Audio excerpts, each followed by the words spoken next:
This message is brought to you by the rebrand of Throttle Graphics and Designs.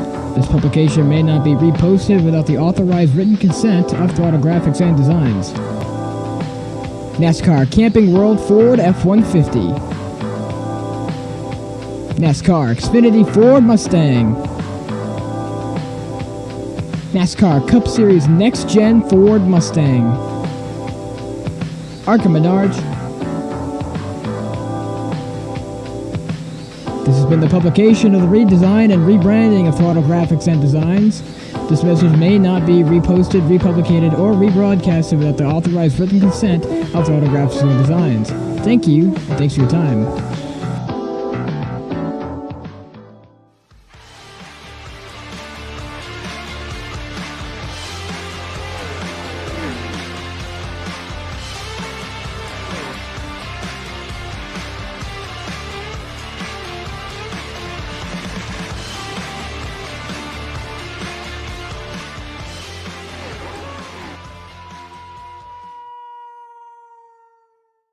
Hudson Auto Works is conveniently located off of Highway 29, 812 Post Street, Greensboro, North Carolina. Our beautiful 15,000 square feet facility is home to 21 highly trained professionals offering used car sales, collision repair, automotive detailing, and the best customer service you won't find anywhere else. Visit us at www.hudsonautoworks.com or call us at 336-772-0685.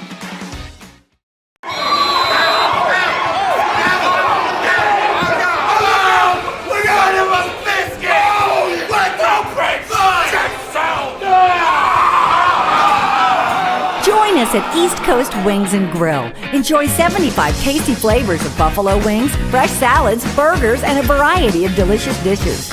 Experience a family-friendly atmosphere you can't get anywhere else. Fresh, family, fun. Get your business noticed with quality vinyl vehicle wraps from Roost Sign Service. Roost Sign Service has been providing truck lettering and quality printed vehicle graphics for over 50 years. Now they offer premium digital printing wraps for all types of vehicles. Add a new element of energy to your company's image. Get more mileage out of your business-to-business advertising by wrapping your vehicle into a moving billboard from Roost Sign Service. Roost Sign Service in Greensboro, where you can get wrapped and get noticed. Racing isn't easy, but experiencing it is. iRacing puts you in the driver's seat with the industry's leading sim racing game. Drive on laser scan replicas of the greatest racing circuits from around the world. Go head to head against other drivers chosen by skill-based matchmaking to ensure competitive racing at every level. Compete across all your favorite series in officially licensed cars engineered to deliver the most accurate driving experience possible.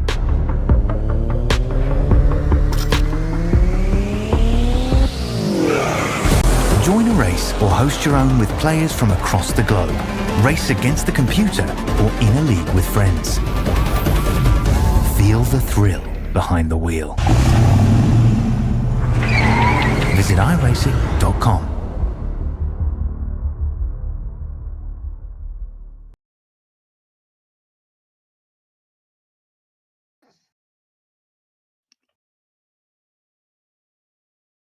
Good evening, race fans. Welcome to round number 3 for the eNASCAR qualifying iRacing series at the Las Vegas Motor Speedway.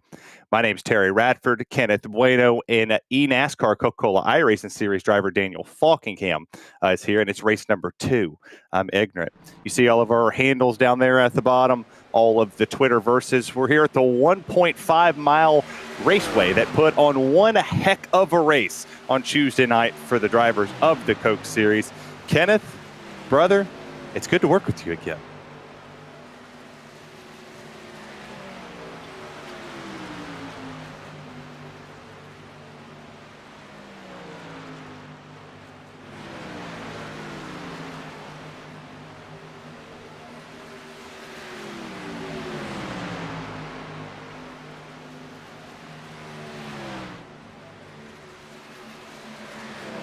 Well, and Daniel, we talked before we went live, is strategy is going to be the name of the game. As he said, this is going to be huge. And as he also alluded to, this is our first mile and a half for the eNASCAR qualifying iRacing series. Strategy is going to play a factor in the most of the races, but why in particular will this one be the biggest of them all? Yeah, Terry, it's very interesting. Also, it's glad to be back on our broadcast with you. It's been a while, but yeah, like talking with the teams, or talking with a lot of people that will be partaking in this race tonight, it's actually very interesting, because today, as you see the conditions in the background, it's very sunny outside. It's at almost high noon. But what is very interesting is how much on-throttle time that these guys are having around this 1.5 mile speedway. There's a lot of grip. You can almost run anywhere around this racetrack. But what I'm getting into is how much fuel usage that these teams are going to be using, which we may even see up to 2 pit stops for tonight's race. So strategy could be all over the place. We don't know. Some guys might be trying to save a little bit of fuel to make that one stop. But for what I'm hearing, if this goes green, start to checkered, we may be seeing a 2-stop strategy, but we'll get more into that as this race progresses. Well, race length will be 100 laps, pit road speed at 55 miles an hour, the fuel window going 35 to 38 with 3 sets of tires sitting in the pits. So, yeah, you're right. Potentially a 2-stop race in this one. You also saw the schedule flash across the screen as this is the first mile and a half. We go to Atlanta, Richmond, Texas, Dover, Darlington, and Charlotte before we go to round 2 for the top 70. Kenneth, you see the ladder there in front of you. We start here in these trucks before contender, before somebody out of potentially second split, third split, fourth split makes it to the eNASCAR Coca-Cola iRacing Series. And it's a really tough road, Terry Radford. A lot of these drivers get filtered into many different splits. This only being the second of maybe 10s to almost 50s of splits. It becomes really complicated when you get so many drivers on the sim all together at once for each of these races. Round 2, you split things up, and you sort of narrow things down through contender, and of course to the best 40 in the Coke Series. Daniel, you're one of the best 40 in the Coke Series for 2024. I can imagine it's a really tough road to get from road to pro in this format all the way to the top level. It's very hard to get to the top level. I was very fortunate to get through in 2022, and I've been enjoying some success after that, but talking about formats, this year is a little bit different from years past, which I did touch on a little bit last week, but I'm going to dive in a little bit deeper. As you see on the board here, the top 70 in points after round 1 will go through to round 2, and after round 2 of the qualifying series, the top 20 will go to the contender series. Now here's where it gets a little bit different. As you see on the board here, it doesn't quite actually have the right information because that has changed. After the contender series, there will be 30 drivers that will advance out of the contender series and will be put into a driver pool for free agency for eligibility into the 2025 eNASCAR Coca-Cola iRacing Series, where you may have made it through, you may have made the top 20 from seasons past, but that doesn't ensure your safety, because when it comes down to free agency, 40 drivers of the 50 are all eligible. Anyone can be picked. And when you get to that level, there will be 10 drivers that will be left on the outside looking in, which will become the 10 fill-in drivers to take part in the 2025 season. So there is a lot on offer just to get there, but there's also going to need a little bit of luck to be able to make the Coke Series 2025. A whole set of changes, Sherry. Well, then I might as well beg the question here. What makes you the most appealing free agent coming out of the eNASCAR Contender Series? Is it marketability? Do you have to come with some type of backing like you do in the NASCAR Craftsman Truck Series to Xfinity to Cup? Or do you just simply have to be likable on Twitter? It's a combination of a few things. Yes, your competitive results, whether it's Coke, whether it's Road Pro, will definitely help your case, and also how you market yourselves. How are you on social media? How are you trying to get your name out there? Kind of like what we see a lot of these small teams and small drivers do, try to make a name for themselves. Trying to be as marketable as you can and have those competitive results will definitely play a factor when that 2025 free agency does come around, which I've been trying to work on a little bit myself. But for right now, that's still over 10, 11 months away. So we still got plenty of time for that to happen. But for right now, tonight, these are the stars of the eNASCAR qualifying iRacing Series ready to show why they deserve to be in the Coke Series. And by the way, qualifying is just wrapped up. We're ready to get on the grid for this race, Terry. Yeah, absolutely. We'll see our starting lineup up here momentarily. It has been very interesting to watch it, as there it is. Michael Mitchum starts on the pole here with Kevin Champagne will be on the front row, and I have this backwards. Connor Euroshak will start in P3 as Sean Conklin, my daughter is distracting me, will start fourth. Row number 3 is where we're going to find Agnell Phillip and Dalton Meelam. Rounding out row 8 here on the grill, Daniel Nanny and Hamilton Akabaweezy, a driver I did not expect to see in this qualifying series, as he's a good road racer as well in the PRL. Jacob Potak and Christopher Hill will round out your top 10, Kenneth. Back to row number 6, you'll find Noah Bitts in the number 13 machine. Brandon Hawkin, the Canadian driver, will be on his outside in that 6th row. Row number 7, you'll find David L. Brown in the 12 machine. Will Cooley will flank him on his outside for row number 7. That's back to 14th place. Kyle Myers rounds out your top 15, joined alongside by Derek Heitman, very close to contending for the win at Daytona just several weeks ago. They'll be in row number 8. Joseph Galata will be in the 19 truck inside row number 9. Jack Mace, the British driver, going to be on the inside, actually, in row number 9. And rounding out your top 20, Daniel Falkingham, Cade McLenny in the 16, and Patrick Gitter in the number 29. As we round out this field here, we got Johnny Avila and Peyton Howell that'll be rounding out row 11, P21 and P22. P23 is going to be Travis Manning, and then Matt Danza for Alta C Sports rounds out position number 24, row number 12. Kyle Brumetov will round out P25. Omar Diallo rounds out P number 26. Joanne Seminario, I definitely probably didn't say that right, starting P27.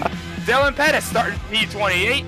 Octavio Rondoletto starts 29th. River Hayes rounds out the top 30, row 15, and to round out the order here, we got Dan Shamoon starting 31st, Matthew Boniface starting 32nd, Joshua Balliet starting 33rd, Eduardo Oliveira starting 34th, and old bottom split Jordan Worth rounding out the rear of the field, the last man to take time in 35th position. Good to have bottom split himself in this one as well. And if you take a look at the top 2 starting in this one, it comes out of the North Force camp with EPI backing, or EPI with North Force backing, I must say. Strong camp, Dan. You're very familiar with that team. You had some strategy talk with them. What seems to be the move here around Las Vegas? Yeah, well, we're going to have to wait and see how this race plays out. Like I said, if it does happen to go green, we could see up to 2 pit stops. If we do get some cautions, that strategy could be thrown all over the place, could maybe turn into a one-stop. We'll just have to see what happens. And Michael Mitchum on the pole for EPI. The guys over there have been working really, really hard to bring a fast truck to tonight's race, and they're up to a good starting spot. And we'll just have to see what happens after 100 laps. But more strategy, we'll get onto that as we get deeper into this race. Well, here we go. Round number 2 for the eNASCAR qualifying iRacing series is about to be underway from Sin City, Las Vegas, Nevada. Pace car sedan will pull down pit lane. It's time to go. Drivers lining up as the top 2 get to the Geico restart zone. Green flags in the air. We're racing at Vegas.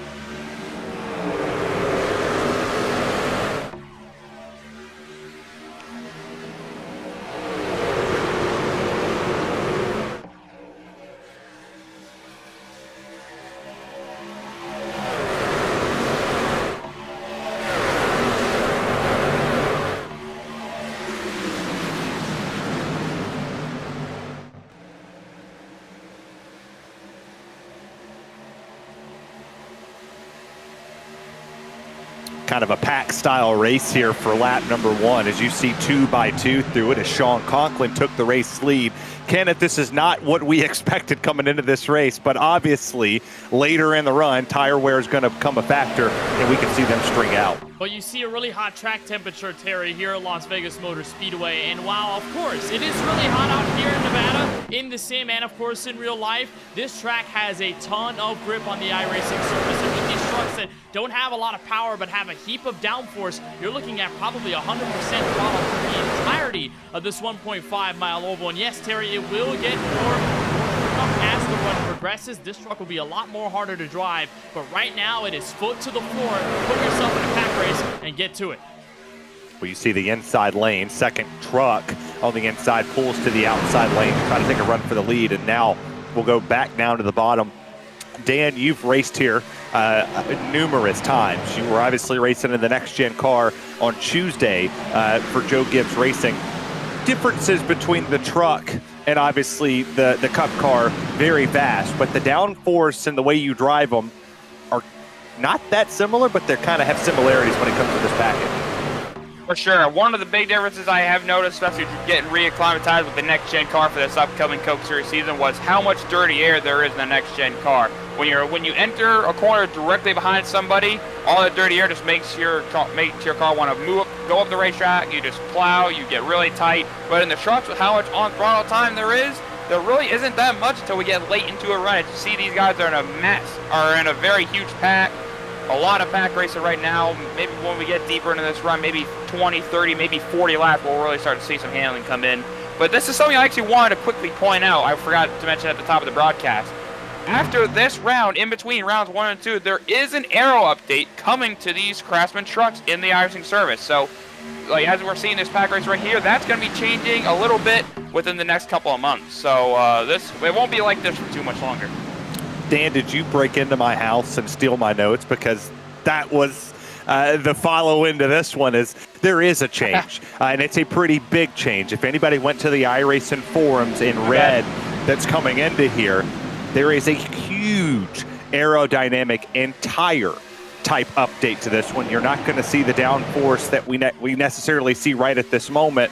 And then also, just a simple, I don't know, it's going to rain or something in the sim. Who knows? Just it's wet. But you see it here. Kevin Champagne on the outside lane. We kind of, like I said, we didn't think we would see this type of racing, but now they're side drafting. You see Meacham right there getting down a little bit. He's trying to side draft, take the air off him, Kevin.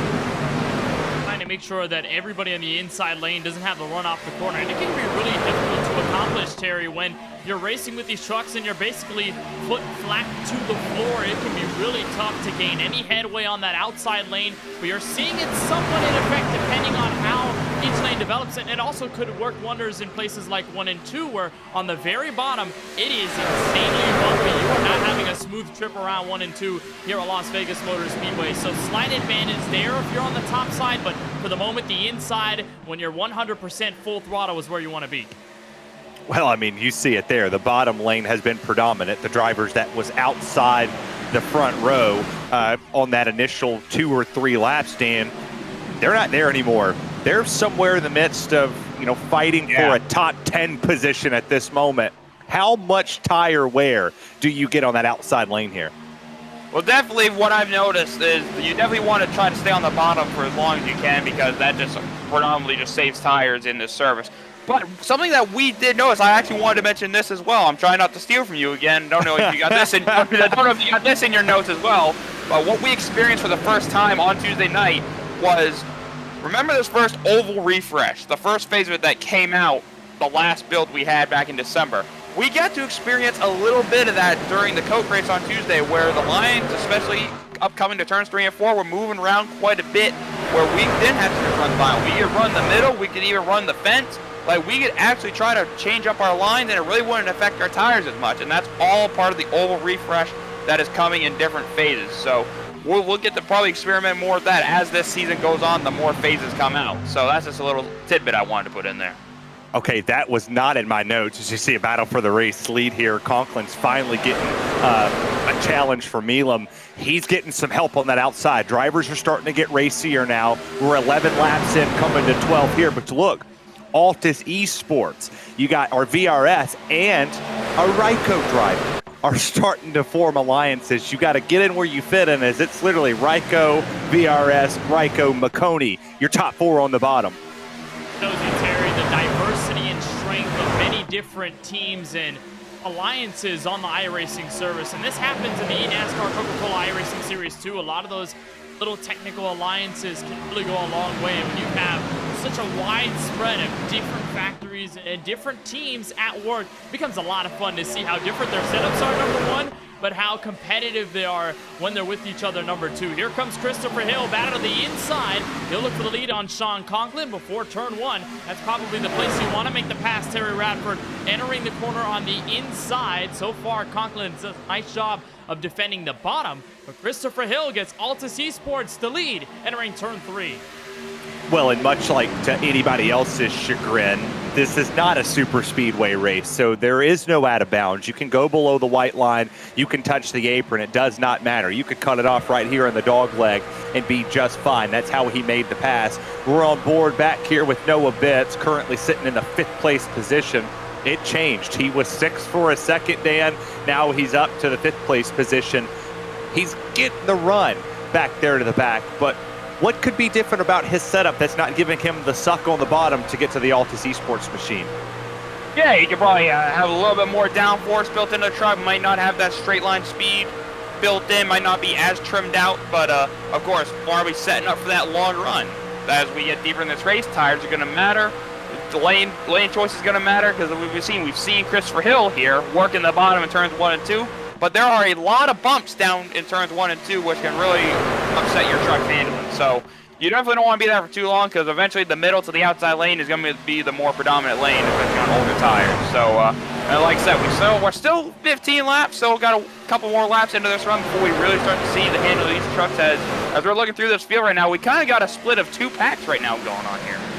Well, and the crazy part is, we talked about it in the opening, you have 30-ish laps you can go on a tank of fuel, 35 to 38. So we're at the halfway point almost to that fuel run. So tires and fuel are both going to be a problem in this race. And you do see that 2 distinct packs starting to form up here, where the back half of the field's just kind of thinking, oh, maybe they're getting too racy.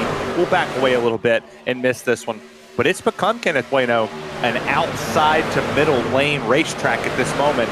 We pretty much go single file until you get outside the top 10. Yeah, that's the most comfortable lane here at Las Vegas, especially in 1 and 2. You really want to avoid those bumps and avoid the oscillation that this truck goes through in the middle of the corner, and that's what's allowed drivers to maybe gain some runs on others, the way they're able to avoid the bumps, and I think everyone is taking notice of that. The first part of the race, everyone was hugging that white line in 1 and 2. They saw how much the bumps were affecting them. They said, all right, let's give up at least another half extra lane or so. He gave the extra one there, so it's the most comfortable line you can run here in Las Vegas without really jeopardizing your race truck. And as the tires wear out, it's going to be really important. The smoother way around the racetrack is really going to be your best suit. What makes me proud, it makes me happy about this is the diversity inside the top 10, top 15. You got Altus, you got Ryko, you got McConey, you have Team Conti that's new to the eNASCAR scene. Obviously, last season, they were a part of the EPI stable. Now they're formed out on their own.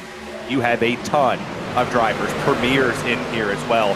I think bottom splits gentleman is he runs Premier, correct? Does he run factory sets? Don't quote me on that. I'm not entirely sure, but I can't speak for that, unfortunately. But looking through the field, I want to have some highlights throughout the field. Dylan Pettis started 28th. He's up to the top 10 now, and Omar Diallo started 26th. He's up to 13. So, we're seeing all this crazy pack racing right now. We do have some comers and goes, especially coming from outside the top 25. A lot of these guys are making their way up through the field right now. Yeah, I mean, good chance. They had the bottom lane on the initial start where they can move up the pack, and then now they have the outside lane where they can get people trapped down on the bottom and work their way through the field. So far, clean and green, Kenneth. We kind of, once we saw the pack racing, I assumed in my head that we would have already seen a big crash as people just want to get track position. No, but we might have a green flag pit stop in Vegas. Second split run with Pro Terry. These drivers are good for a reason. They're in this split for a very good reason, in fact. There's a look at Daniel Nanny inside the top 10. And Daniel, you brought up a great point. These 3 drivers, especially with Dylan Pettis, moving his way through the top 10 with the move that he's made. It's been a lot of fun to watch. You look at Patrick Gitter in number 29 up here, Jack Mace in the 32 truck on the very inside. 2 of those 3 drivers that you're looking at in this pack finished well at Daytona, including Daniel Nanny, who was the winner at the World Center of Racing. So, Daniel, you've got a lot of great drivers who are looking to piggyback and parlay the momentum off the World Center of Racing, take it right to Las Vegas, and they're proving doubters wrong right now. of course, was the winner at Daytona, like you mentioned. And this is, for a lot of guys, Daytona was a great start for them, but for a lot of others, this is their real start to the season right here. Get Daytona out of the way. Let's get to some mile and a half, get to some intermediates, and let's see like who are going to be the real big dogs up at the front. But as we've seen, this is kind of racing like a super speedway in a way. Everyone is so close, so packed together that there really is little to no separation. Everyone's just riding in a big old line right here as we got a heavy battle right here between Michael Mitchum, and I believe that's Peyton Howell. Oh, we're 3 wide actually with Jack Mace. Didn't see that there, but Michael Mitchum started on the pole. He has fallen back to 13th, so handling may not be that good in that truck, as very close there between Michael Mitchum and Peyton Howell. Peyton Howell, he's getting through the field pretty nicely as well. As he started 22nd, he's up to the top 15. Yeah, very surprised that Peyton Howell qualified outside the top 20, as good as he's been here all week long in that machine. And just wasn't his night qualifying-wise. Y'all talked about it. This is second split for a reason. Sean Conklin still leads this race with Liam, Phillip, and Cooley, your top 4. We look at the best battle on the racetrack. It's out here for the 15th, 16th, and also the 14th position as we still go. As now I say that, and there was almost a battle for the lead. Second place decided to pull out, but well, we'll keep the party going in a line here. But I'd imagine, Terry, everyone's pretty much settled into where they are, and where they can take positions is where they'll try. But for the most part, if you can hang where you are and avoid getting damaged or really roughing up your race truck into this potential long green flag strategy, then you're going to sit here and wait. Enjoy the ride while it happens, and then if you get a positive run, if you get a momentous occasion where you can make a pass, then why not? But Daniel, I'd imagine here that, you know, maybe some drivers might be frustrated. They don't want to be single file. They want to change lanes. They want to go for positions. But at this moment, when you're deep into this run, almost looking at green flag pit stop territory, what are you thinking behind the wheel? Yeah, right now at this part of the stage, you're kind of just like continue to manage your tires, try and manage out your pace. If you feel like you got some speed that you can make some overtakes, try to go for it, because track position is going to be key when this thing is all said and done. Because there's probably going to be after that second pit stop, that second and final pit stop is when it's going to be go time. Because that's pretty much, you're going to be done pitting. It's going to be all down to you to get that position back. And speaking of like single file, people trying not to ride in line, I saw Kevin Champagne a couple laps ago rip the fence down to turns 3 and 4, and he was absolutely making up some ground down the front straightaway, because he's trying his best to get through the field, trying to get some clean air on the nose of that truck. He's going to enter really high, try to run that middle lane, run on that seam, and maybe try to bring it down and exit to build a great run here on Noah Bitts. And he's got a great run down the front straightaway. Don't know if he's going to do anything with it. Oh, he's going to try to sneak to the outside, kind of breaks Noah Bitts' ankles. He's going to go bottom, going to go downstairs, trying to make a move, and he's going to, I think, just about get the place. Well, call him the caution. Miami Heat. Oh, and caution comes out, but he got it. I was going to say call him the Miami Heat when LeBron was there, but big hit for Patrick Gitter, as that's night over. And Kenneth, I know, Miami, I'm here for you. My ears perked up when you said that. When you said Miami, I was like, hold on, what is he about to say? Big hit, though, for Gitter. And what's even worse here, Terry, for the Team Conti Chevrolet, is that he was in the middle of the top 10. Last time we checked in on him, he was running quite well in the middle of the pack. Heap of damage on his Chevrolet Silverado. And we'll take a moment and see exactly what might have happened and who might have been responsible for the contact with him. I'm not sure whether he had any help in turn 1, but here's the look. Yeah, I think he might have got some help from Peyton Howell, and he did. Yep. That was big help from the 52, as Peyton actually got up in the wall. That's not going to go over well on Twitter tonight. Unfortunately not. And also Omar Diallo actually did get a piece of that as well. As we're going to look at the replay here. Got a piece on the right front, got a piece on the left rear from getting hit from behind.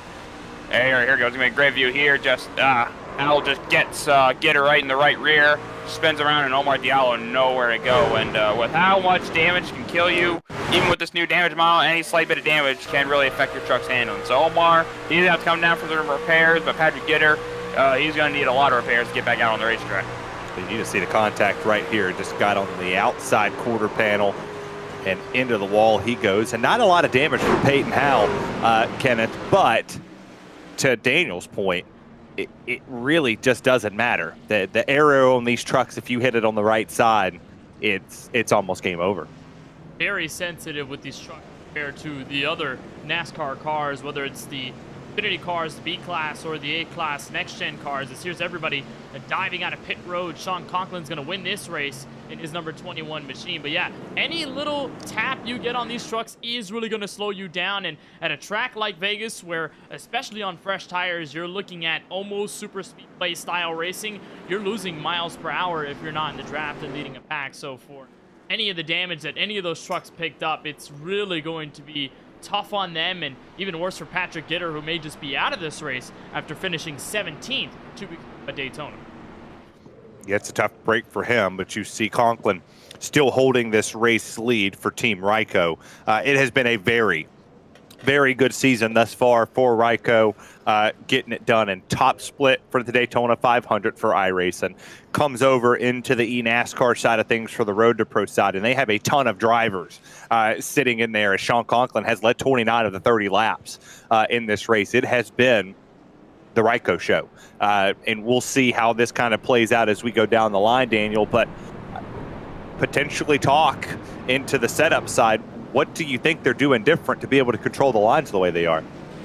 Yeah, right there, just pretty much Sean Conklin. He was just going for a nice Thursday night drive out here in Sin City, just kind of controlling the lane, see what everyone was doing behind him. It seemed like everyone was content to try to ride to the first pit stop, maybe try to make some adjustments on their trucks, which we might have just saw there. But now, this has now eliminated one pit stop for these guys under green. So now, if this goes green from here, these guys are still have to make one more pit stop under green. Probably their last chance to make some adjustments on pit road. But here on this restart, we're really going to see like if anyone has made some adjustments, kind of trying to fix the handling of their trucks, and we'll see how it goes. But for right now, we're going to see a lot of pack racing because we are on fresh tires. Everyone's going to be getting after it here as we are just past 30 laps.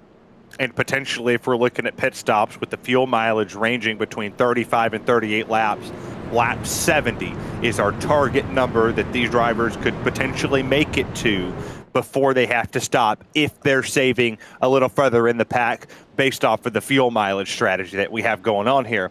We'll try this again right at the 30 lap mark.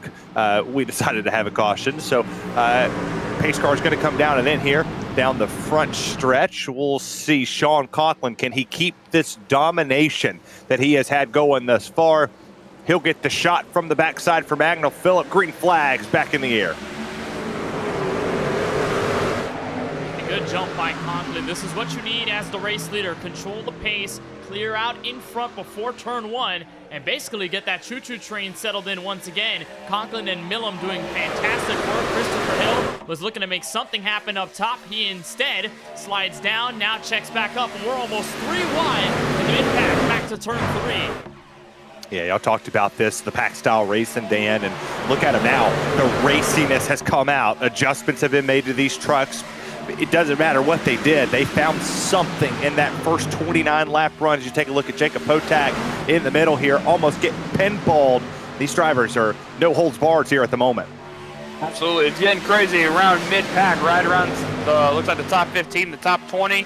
And also, this track is continuing to change with a different line, especially in turns 3 and 4 is where I've seen it's been changing the most. We got guys running near the fence, guys on the white line, guys running right in the middle. But for right now, it's going to be trying to stay right on the bottom of that racetrack, the shortest way around, especially with how grouped up the pack is. But eventually, that outside, especially in turns 1 and 2, is going to start coming back into fruition. Matt Danson, a great driver on road. He's even a better racer when it comes to eNASCAR, a good RSR winner. Multi-time winner in the Real Sim Full Throttle Cup Series, and it's worth noting he's trying to make another attempt here at this one to make it to contender, to then make it to Coke. As you see there, the air starting to move in these trucks. They come off the exit of 4. You saw the 2 slide up the racetrack, Kenneth, and are we about to go 3 wide for the second time here tonight? You might, and honestly, at this point in the race, lap 35, I think drivers are comfortable enough with their setups and possibly the strategy that they're saying, why not? Let's go for position. You start to get a little more desperate.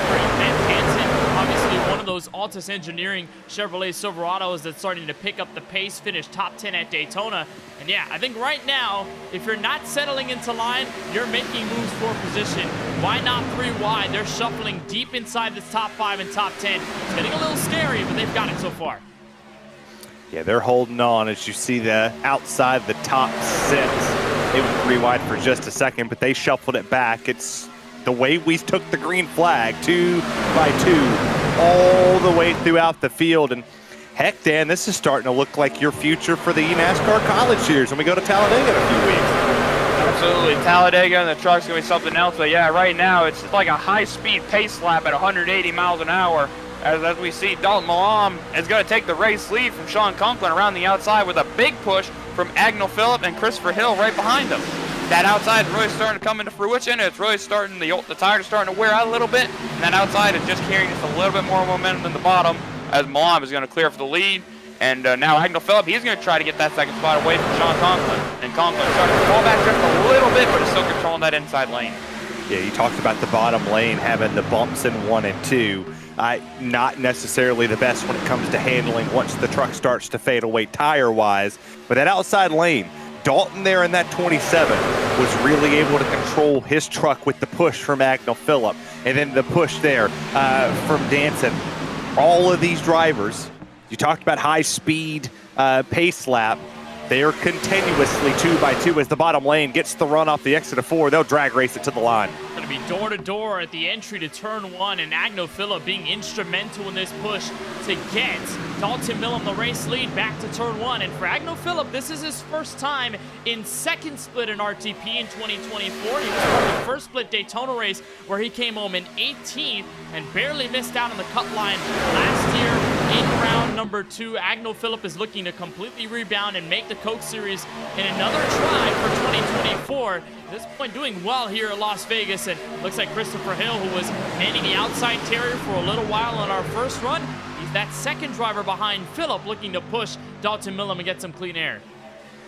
Yeah, this has been a battle of attrition thus far through 40 laps. If you're just joining us, Terry Radford, Kenneth Bueno, Daniel Falkenham up in the booth. You're watching the eNASCAR Road to Pro iRacing Series right here for second split. You're taking a look at the battle for the race lead here between Dalton Milam, and then you have I lost the driver on the bottom. The name, Sean Conklin. You got Sean Conklin down to the bottom. Agnell Phillip back there to the backside for the outside lane. The push going into turns 1 and 2. And don't adjust your TV set. This is Las Vegas.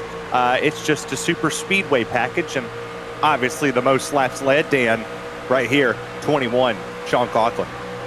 Like you said, it has been the Redco show for the first half of this race, but a lot of others are wanting to put their name out there, especially guys like Agnell Phillip, Dalton Milam, as we got a caution on the racetrack. Looks like I was right outside the top 20 near the back of the field, and Omar it's again. Omar Diallo once again. It sounds like he's been turned, or he's been in another incident. It's not been a night the dead zone driver has been open for. Yeah, and a driver in the eNASCAR College Series. You catch him racing if he qualifies for it at Talladega on March 20th. Not the night that he wanted in this one, the second caution, and that's off the nose of somebody else. One of our people in the chat said Peyton drove right through him. He got drove through here, right through 3 and 4, just full send. Talk me through that, Dan. If he's not handling the best, what's he doing in the corner that's making the driver behind him go a little faster and not check up as much? Yeah, well, Omar, he's probably still suffering from a little bit of damage, still suffering on speed from that first caution, and he was running back in 32nd, trying to just ride it out, try to get some more time maybe to work on some more damage control there, and then just Kyle just flat out, pretty much the same thing Peyton Howell did, just got onto his right rear, just got onto his bumper, and just flat out turned him, which is now giving Omar even more damage. Just a really unfortunate deal, and just kind of an unfortunate deal to happen back in 32nd. So you see it there, Kenneth. He got a little loose, got out of shape. The back end stepped out just a tad bit. But aerodynamically speaking, what did the truck behind him do that caused the air to come off of that spoiler? I don't know, just got right to the inside, and he was basically nose to tail with him. He got so close to that spoiler, and I guess just took some air off as he was going low in 3 and 4. Just got Diallo a little upset. And by the time they make that contact, I mean, he's already driving right into that rear bumper and making the small tap enough to send Diallo around. And like Daniel said, I mean, that's a hard hit for Diallo there. Who's going to be 35th on pit road getting his truck repaired. And after being involved in the first caution of the night with Peyton Howell, certainly tough to have it happen again. Well, they always say, fool me once, shame on you. Fool me twice, shame on me. We'll see if he can get fooled a third time into a caution, as both of them have been brought out with some form of contact to his machine. The other drivers, Peyton Howell, that was involved in incident number 1, you see it on the top of your screen, sitting 14th on the board. So damage did not affect the driver there. We appreciate everybody for tuning in to watch this splits coverage. We obviously know Top Split is on the iRacing channel, obviously with Maconey Entertainment. I believe we're doubling it up here, boys. Let's do this again. Let us do it again, indeed. And also wanted to mention, only a couple guys came on pit road. As you saw, that most of the majority of the field did stay out. But guys like Matthew Boniface, Jordan Worth, Omar Diallo, Patrick Gitter, all came down that last time by to pit. But mainly probably for more damage repair. But Jordan Worth, Matthew Boniface, maybe going for a little bit of strategy, because I saw their trucks looked pretty clean. So maybe going for a little bit of a strategy here, maybe to pit now, maybe run as long as they can to maybe catch a caution, because all these guys probably only have to pit in like another 20, 30 laps. And these guys can go almost to the end of the race. Not quite to the end, but they can go way longer than a lot of these guys and maybe have some fresh tires on board as well. So keep an eye out for Boniface and Worth maybe to come through the field a little bit. Well, before we go green, I want to let you know, if you scan this QR code right there to get all of the latest news and updates from the world of eNASCAR, or, well, you could just scan it and sign up today. It's iRacing.com, or just pull out your smartphone, scan that device, and let everybody know that you're a fan of eNASCAR just like us. Pace car is going to get ready to go down and in for the third time here this afternoon. We'll see. Can Dalton keep this lead, or is Agnell Phillip going to take it? Green flag's in the air, and instantly Agnell goes to the bottom, Kenneth. That didn't take long at all for the hole to open up. Look at how the outside lane is fully dissipated. Christopher Hill is really the only patron up there. Everyone else has sort of migrated down to the white line. It's left that 10 truck all by himself, and it's a smart move by Phillip. See all the distance, and you're just hanging behind. Dalton Millam, the race leader. Smart call. Everyone's going to fan out our first two wide battle inside the top 5. Kevin Champagne under Daytona winner Daniel Nanny. But other than that, Terry Radford, so far, everything single file. Although look at the battle for third. Conklin wanting some more out of 4. Yeah, this got wild really quick as that initial start there for the takeoff. It took this field and just turned it into an accordion. You've got packs versus packs versus packs, and it is strung out. It's kind of hard to find the 2 wide, but Conklin went to the outside. He's looking to bring some speed, but it looks like at the moment 4 cars go to the bottom. He's going to fall potentially outside the top 5, maybe even the top 7 for the first time tonight, Dan. Yeah, right now there's no help on that outside lane right there. As you see, it's all spread out right now because of that last restart. No restart zones. As I saw, I wanted to check the rules to make sure there was no black flag on Dalton there, because he definitely fired pretty early there, but no restart zones. I was able to get the field a little bit spread out here. And right now we got a little bit of double wide action, almost some 3 wide action for P2 up here, but they stayed double wide going down to turn number 3 as Dalton Millam and Agnell Phillip starting to control this field a little bit more. We see Will Cooley right there in the 30. That's the Maconey setup shop driver, currently going for the P2 position as he goes to the inside of Agnell Phillip. Bottom lane has been the lane to go in the first 5 or so laps on a set of tires as he'll go door to door off of turn 2 and down the back straightaway. We'll have a new leader. Caution flag waves, though. David Brown's around to the back. Single truck spin here, and you don't see that often in pack racing, Dan.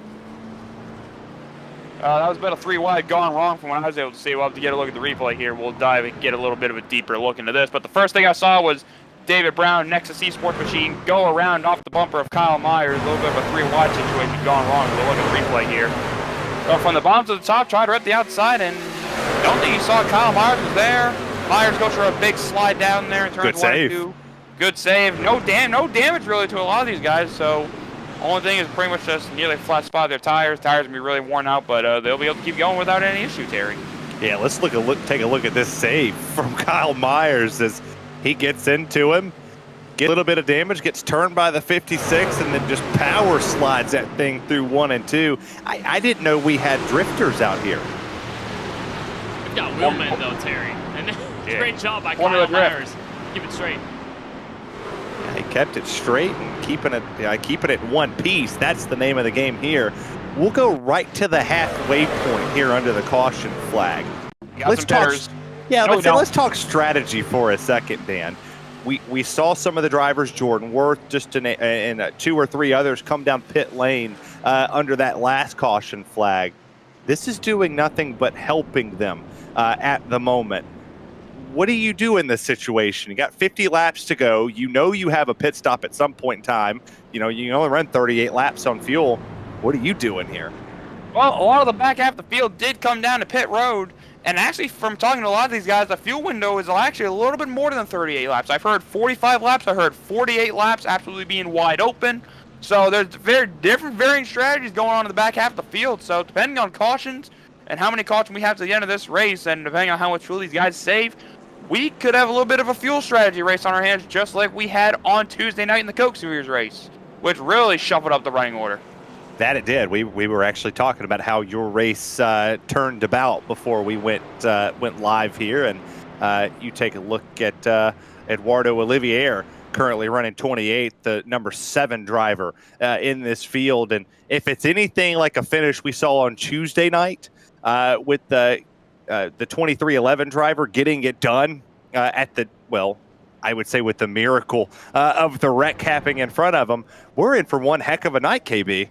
Hey, don't call him just 2311 driver. That's former series champion Keegan Leahy you're talking about, who got out of turn 4, saw the leaders wrecking in front, and just took the opportunity. But yeah, with the differing strategies, it's looking exactly like the race that Daniel took part in. Just a lot of different calls. The cautions have certainly slowed the pace down, which making these drivers and teams think a little more. They're putting on the thinking cap and putting out that blueprint and saying, maybe we could go an alternate route and have a better chance at it, because if track position isn't changing that much, especially up front, you're going to want another alternative way, and that alternative way is going to be pit road.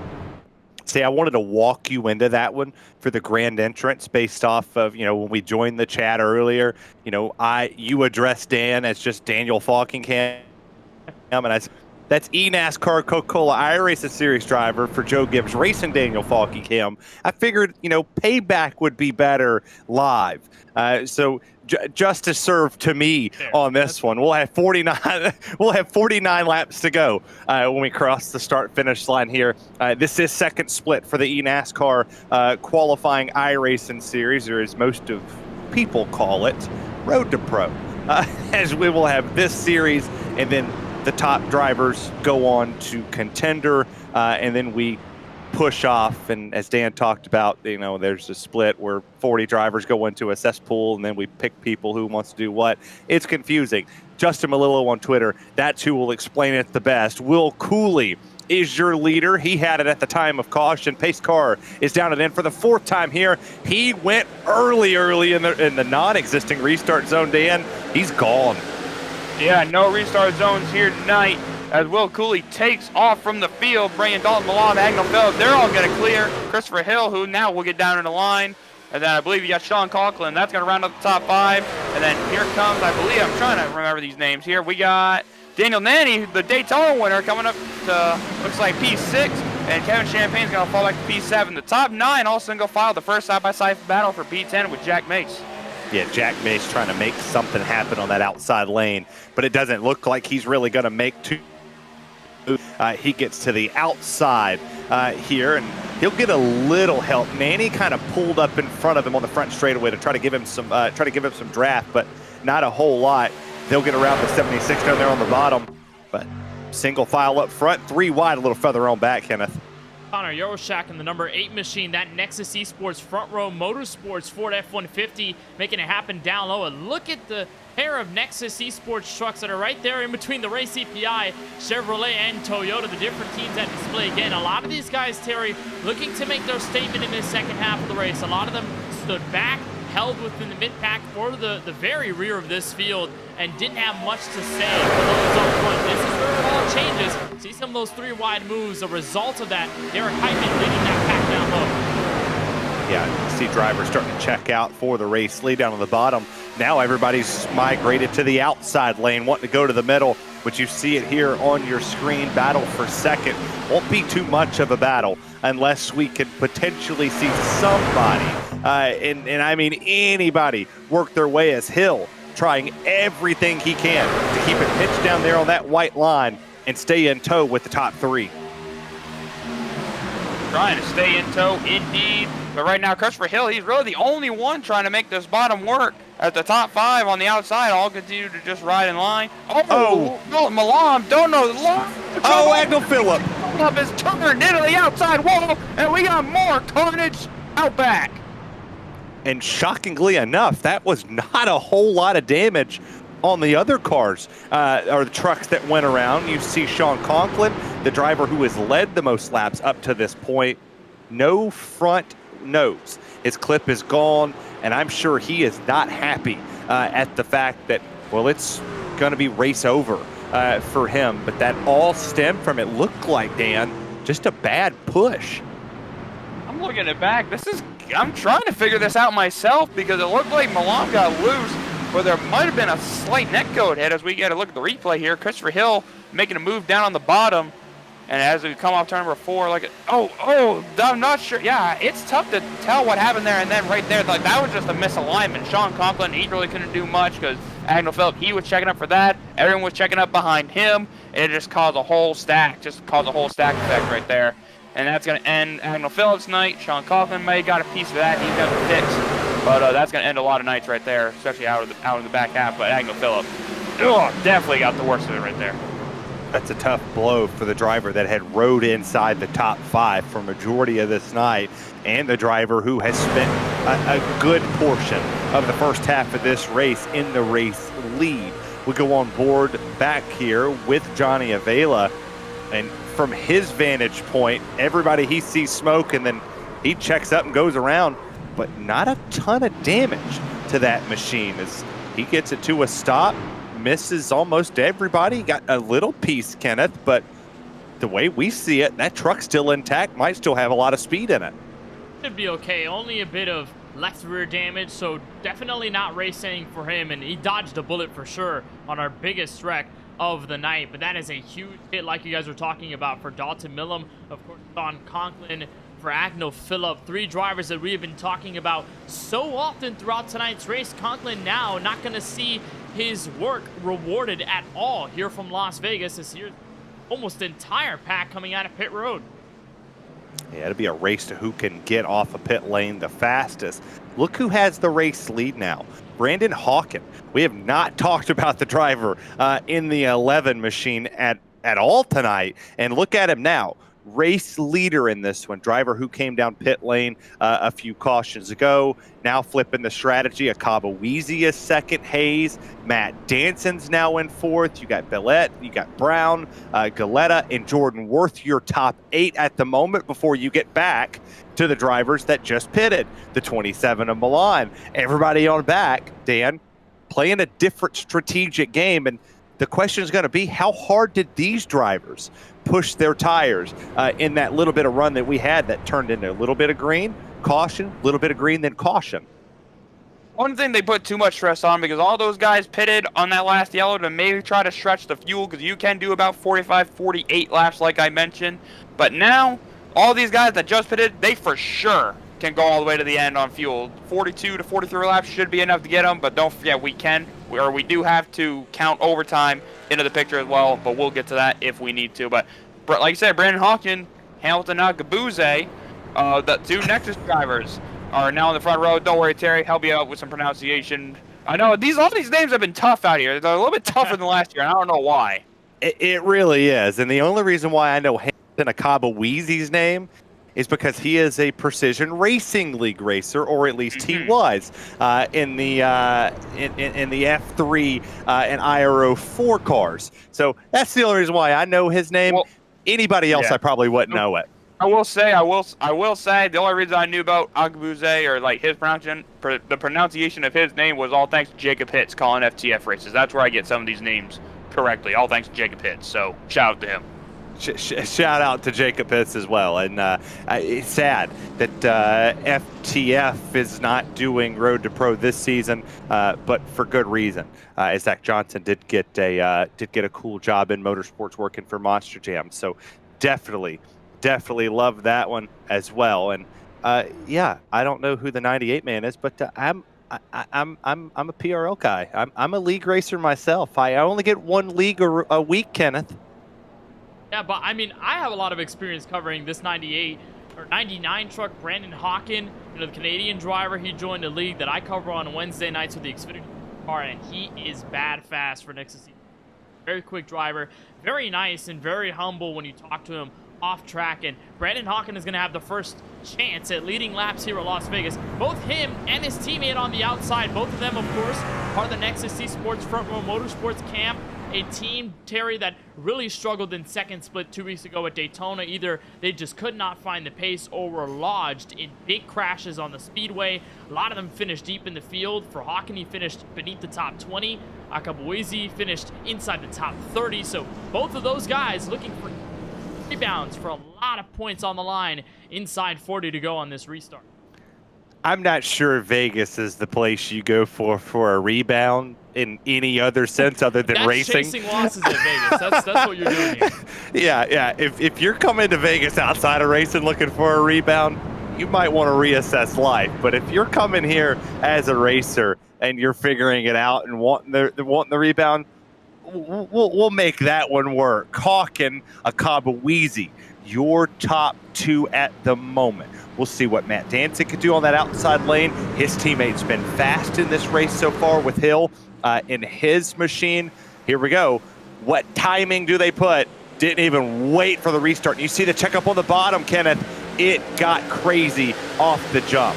But we're seeing the plan in effect like we've seen almost all night long. As soon as the top two press forward on the gas pedal, they immediately clear nose to tail from everybody else. And look at that distance that the two Ford F-150s have on River Hayes, that first Chevrolet in line in third place. They're going to start to decide amongst themselves, but it's only going to help Hawken and Akabuizi work forward, be able to just pull away quite a bit while everybody else settles their position behind them.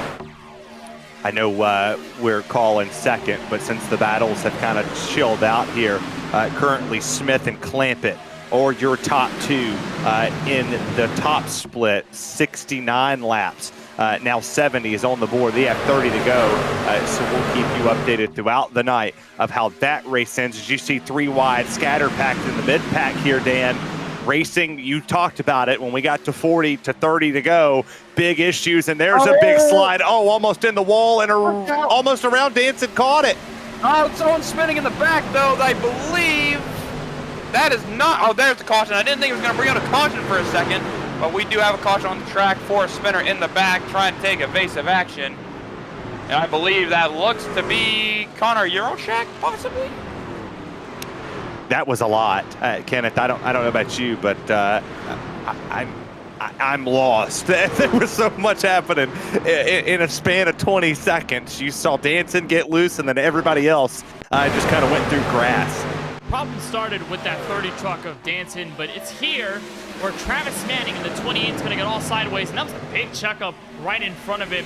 I believe that might have been, looking exactly through the running order, but it was a driver that I was about to talk about earlier in this race, but just immediately checks up from the contact, and then everything else ensues from there. And this 28 truck goes for a wild ride. We thought Danson had it all collected out of 4, but everybody else in the meantime just collateral damage trying to get around it. Yeah, that the person who theoretically caused that one with the slide, no damage. You know, Dan, that happens in racing, right? You get loose, you slide, everybody else wrecks behind you. Yeah, Travis Manning unfortunately picked up a bit of nose damage from that. Then Connor Euroshak, we'll get a good shot of this right here from Eduardo here. Euroshak went through the grass to avoid all the action, but as soon as he got off the grass, got back on the racetrack, he went for a ride himself, as you'll see up in front of you. Oh, goes for a big old slide right there. That's not going to be nice to the tires right there. But I don't know if he was able to keep his spots back. I think he might have been able to, but definitely for sure going to hurt his tires, but definitely did not need that big slide. But more importantly, got out of there with no damage. I like that this Kenneth Bueno tonight is announcer, producer, statistician, all at the same time with the stat here that Hawken finished 21st at Daytona, Akabuizi finishing 30th. Oh. That's pretty big, as Dance is going to come down pit lane to put potentially his second set of tires on his truck to try to work it through the field. Kenneth, you're the man. You're everything tonight. I appreciate it. I'm trying my best to juggle items at the same time. This is a big call from Danson, of course, with that incident that he suffered. Basically no damage, but incident in the form of him getting sideways. A lot of pro drivers, immediately when they go sideways, they call it wrecking. For Danson, that was probably wrecking for him and his standards, but going to be an interesting strategy here, and he's going to be pretty deep in this field. 28th, he leads this group out of pit road along with guys like Jordan Worth and Matthew Boniface. So Daniel, is this strategy worth pursuing, or is it this just trying to remedy the solution for Danson after being involved in that yellow? Not exactly sure. Probably trying to remedy the situation after all the chaos he was involved. But I don't know if you can rewind the tape a little bit, but going into pit road, I think there was a miscommunication between himself and Eduardo coming to pit lane, where Eduardo was not very happy with Matt Danson. Like, they just all came to a big stop at the beginning of the pit lane, and Danson nearly ran into the back of Eduardo, causing more damage. I don't know what this is about. We're going to take a look at the tape. Come down to pit road. I think they were trying to let some people by, like the iRacing service is probably telling to let some people by, but we almost had a collision coming to pit road here. Yikes! That was he just tapped him. He's like, "Hey, what are you doing?" I don't know why you stopped. Just thought I would kind of touch this one as well. We're going to Atlanta Motor Speedway next. So you thought craziness was happening here? Just wait till March 14th, 2 weeks from tonight, 100 laps around Atlanta. Then we go to, just the casual short track. We go to Richmond after. So we go from super speedway, short track. Is that maths, right, Kenneth? I mean, I guess in a way, Atlanta, 2 races after Daytona and 1 race after Las Vegas is just really chaotic in its own. And obviously, with the real-life NASCAR series, they had to deal with 2 super speedways in a row, with Daytona to kick off the season and then Atlanta the week right after, and then they deal with Vegas. But it's just, again, the reflection of the real-life schedule along with just the absolute chaos and diversity of the types of tracks you get to experience with Road to Pro. I remember last year there were a lot of tracks thrown into the schedule that threw a lot of drivers for a loop. Some tracks that drivers weren't expecting, and some things along the calendar that guys really had to adjust for. And Daniel, I mean, you definitely had to go through all of that, moving your way up through contender and then through the diversity of tracks that not only you, but your technical alliance have to sort of conquer in order to be the best and be those 40 drivers that advance to the Coke Series at year's end.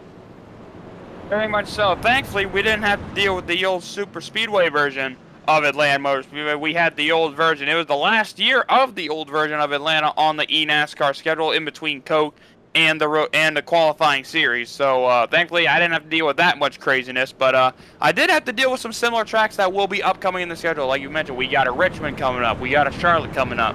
It's a very similar schedule that I had to deal with just a couple seasons back. But we'll get into more of that as we progress throughout the season. But for right now, we got about 33 laps to go when we come back to the start-finish line, Terry. And you thought it was crazy now? It's about to get even more crazy. Your business is about to pick up. Yeah, good. You stole my line there. In the synergy we have, Dan, it's really starting to pay off. Maybe you watch a lot of the eNASCAR College Series. No idea. Or we're just getting good at this. Either one, I'm good with it. You still got Brandon Hawken leading this race with Hamilton. Akaba Weezy is right there. You got Hill. He came back into the mix after pitting just 2 cautions ago now. Pace cars down and in. We'll take 33 laps to go. Green flag is back in the air. And we'll see, can the 13 get his way to the bottom, or is he going to continue to challenge for the lead? He'll go right behind his Nexus season teammate in Brandon Hawken, chasing for turn 1. And once more, Terry, I'm seeing that outside lane not pick up the gas at all. Daniel Nanny is now the only one inside this top 10 that is working that second lane. They'll start to swivel down the back straightaway, entering turn 3. But really, the top lane, through all the restarts, they have not gotten it going. They did not get the memo at all throughout tonight's race. Unfortunately, it's cost them position, and it's forced a lot of guys who start in that second lane to find space down low, or else they are left for dust. Well, look at there. Hill went all the way down to almost the grass to force the 13 up out of the way. Akaba Weezy had no answer for that one at all, as he'll go to the outside lane now. Now here comes Hill. He tried to challenge for the race lead, but a block was thrown there. Dan, you said business would pick up. It most certainly has. Top 2 trying to pull away here. Yeah, like I said, after that final pit stop, it's pretty much go time. These guys don't need to come back down unless maybe if we have a caution with like around 10-15 to go. Fresh tires, you might need them. But for right now, this is a run to the finish as Christopher Hill, he's going to look to the outside of Brandon Hawkin. He's going to get there. And now we got another battle for the race lead as Brandon Hawkin inside, Christopher Hill on the outside. Going down to turn number 3. Hawkin is holding his own, but he's got some help that are in line right behind him. Yeah, you see there, battle for the race lead. We almost tried to peak 3 wide there. Drivers are going down to the apron more and more. Kyle Myers turning into the outside wall. Peyton Howell turned around as well. And we got more carnage outside the top 20. Oh, hard impact to the inside wall there for one driver. That's the 28. Oh, he kept it off the wall. The camera angle kind of deceived me there. Our producer, commentator, statistician playing tricks on us, Kenneth. Try my best. It was a low angle there, right up close to Travis Manning, and this is the second caution that Manning's going to be involved in, and Daniel caught it as soon as it happened. Kyle Myers, his second incident as well from Vegas on the inside lane. Daniel, what happens here? A little bit of a miscommunication, I guess. Like someone was going up, someone was going down. I'm trying to get a deeper look at this myself. So I believe it all starts going down through turns 3 and 4. Peyton Howell's on the outside, and then right behind him, Dan Shamoon. It's just like he doesn't even go down the racetrack. He doesn't really follow Kyle Myers, just kind of moves up in, I guess, quote-unquote, the tri-oval, and just absolutely hooks himself, or gets up in Peyton Howell, hooks Howell down into Myers. Myers goes for another wild ride, or the second wild ride we've had in the tri-oval, and there's a rear bumper falling off another truck right up there, up front there. And then Travis Manning, he goes for his second spin of the night. Just, I don't know, man, it's been, this race has been filled with cautions the last few restarts. It's been getting kind of hectic, but yeah, you see right there, just doesn't go in line right there. Just moves up the track for whatever reason. All right, so the chat has done their best to, correct my pronunciation of a name. So obviously, one of the commentators for RaceSpot told me that it was a Cabaweezy, but the person in the chat said it's a car Buwazy, or if I'm pronouncing that right, Dan. I believe it's Arcabuze. I believe that's Arcabuze. That's what I've heard Jacob Hitz say, but I'm not exactly sure. If we have an interview, we'll probably figure this out. But I will trust Jacob Pitts in this situation. I always defer to him. He's normally the one I defer to when it comes to name pronunciation, but it's still Brandon Hawkin on the strategy that he played earlier in this race. Christopher Hill still sitting in second. He had the opportunity there, as Hill did before the caution came out, Kenneth, to get the race lead, but just couldn't find the hole to get in. He stayed up here and pushed the Marconi setup shop driver the Nexus driver to the race lead.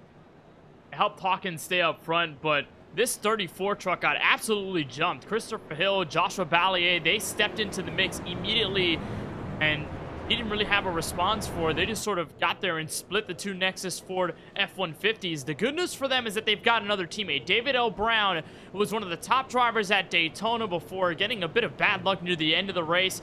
So it looks like Nexus is really starting to push forward here, get some more drivers deep into the top 5. But really, that was a pivotal restart between two of those Nexus Esports trucks, because right there, Terry, it felt like Hawkin and Akabueze were going to work together swimmingly until Hill and Ballier said no way. They just spearheaded themselves right into the battle, and could have taken a little longer, but River Hayes was also developing a move on that 34 truck as well. Yeah, a lot of big moves. Business will definitely pick up as we'll take the green flag with about 25 laps to go. For those of us just joining, Terry Radford, Kenneth Bueno, and eNASCAR, Coca-Cola iRacing Series driver Daniel Falkenkamp in the booth. We are one man down. We normally have Jason Rockefeller joining us on the broadcast. Get well soon. Know you're a little under the weather, potentially because he's a Ryan Blaney fan. Don't know. I'm speculating here on why he could be potentially sick. I'd be sick too if I was a Ryan Blaney fan, but who am I? Right? Just whatever. I never bothered to ask, Dan, who's your favorite NASCAR Cup Series driver? Well, it's kind of funny we're talking about this because My guy at the moment is Alex Bowman. My favorite all time was obviously Dale Jr., but as soon as Bowman kind of took over for him after Dale retired, Bowman's always been my guy. So yeah, I've been a Bowman fan, but it's kind of been hard being a Bowman fan these last couple of years, honestly. Good point. KB, I have a feeling I think I know who yours is, but who is it? I want to see your guess first. I want to hear your guess. You're not a Chase fan, are you? No. Okay. No. Was a Jimmy Johnson fan before his retirement in 2020. I've slowly grown to Tyler Reddick. Really like his driving style. I like him a lot. So Tyler Reddick has become my new favorite driver in the Cup Series. I don't have a favorite. It's sad, right? It's sad to think that. No favorite. I cheer for, I'm sure I'll get booed in the chat. Boo me all you want. I like Bubba Wallace. Tennessee Volunteer fan. I think he's going to do big things in the 2311 machine this season. So looking for big things out of Bubba this year. I pick one to start the season who's going to get the most wins. I think it's him. But we'll talk about this one. I believe Top Split is almost concluded. We still have 25 laps when they cross the start-finish line here for split number 2 in the eNASCAR qualifying iRacing series. And thanks for watching on FTN. You can watch coverage on this channel all week long. YouTube.com/FTN. Share it with your friends. Let them know that we have Road to Pro coverage here as well. We'll see how this restart goes. If it's anything like the other ones, boys, we're in for a pretty wild ride. Pace car down and in for the upteenth time. Green flag back in the air. We're racing once again at Las Vegas. We're racing once again down at turn number 1. Brandon Hawkin, another good start. And you can say these cautions have really fallen right into his wheelhouse. Where he pitted early, pitted ahead of a lot of other guys under a couple of cautions, and has now probably got the fuel. He saved a ton of fuel under yellow to maybe get himself to the end, right outside the fuel window. But now going down the back straightaway, he's going to lead ahead of Christopher Hill. More trouble! That's Akabuze. What a save! What a save by Akabuze. He hangs onto the truck, but there goes all his track position that he earned after a couple of restarts, and now he's going to have to get it all back. The talent level is strong there in the 13 as it scattered this entire field.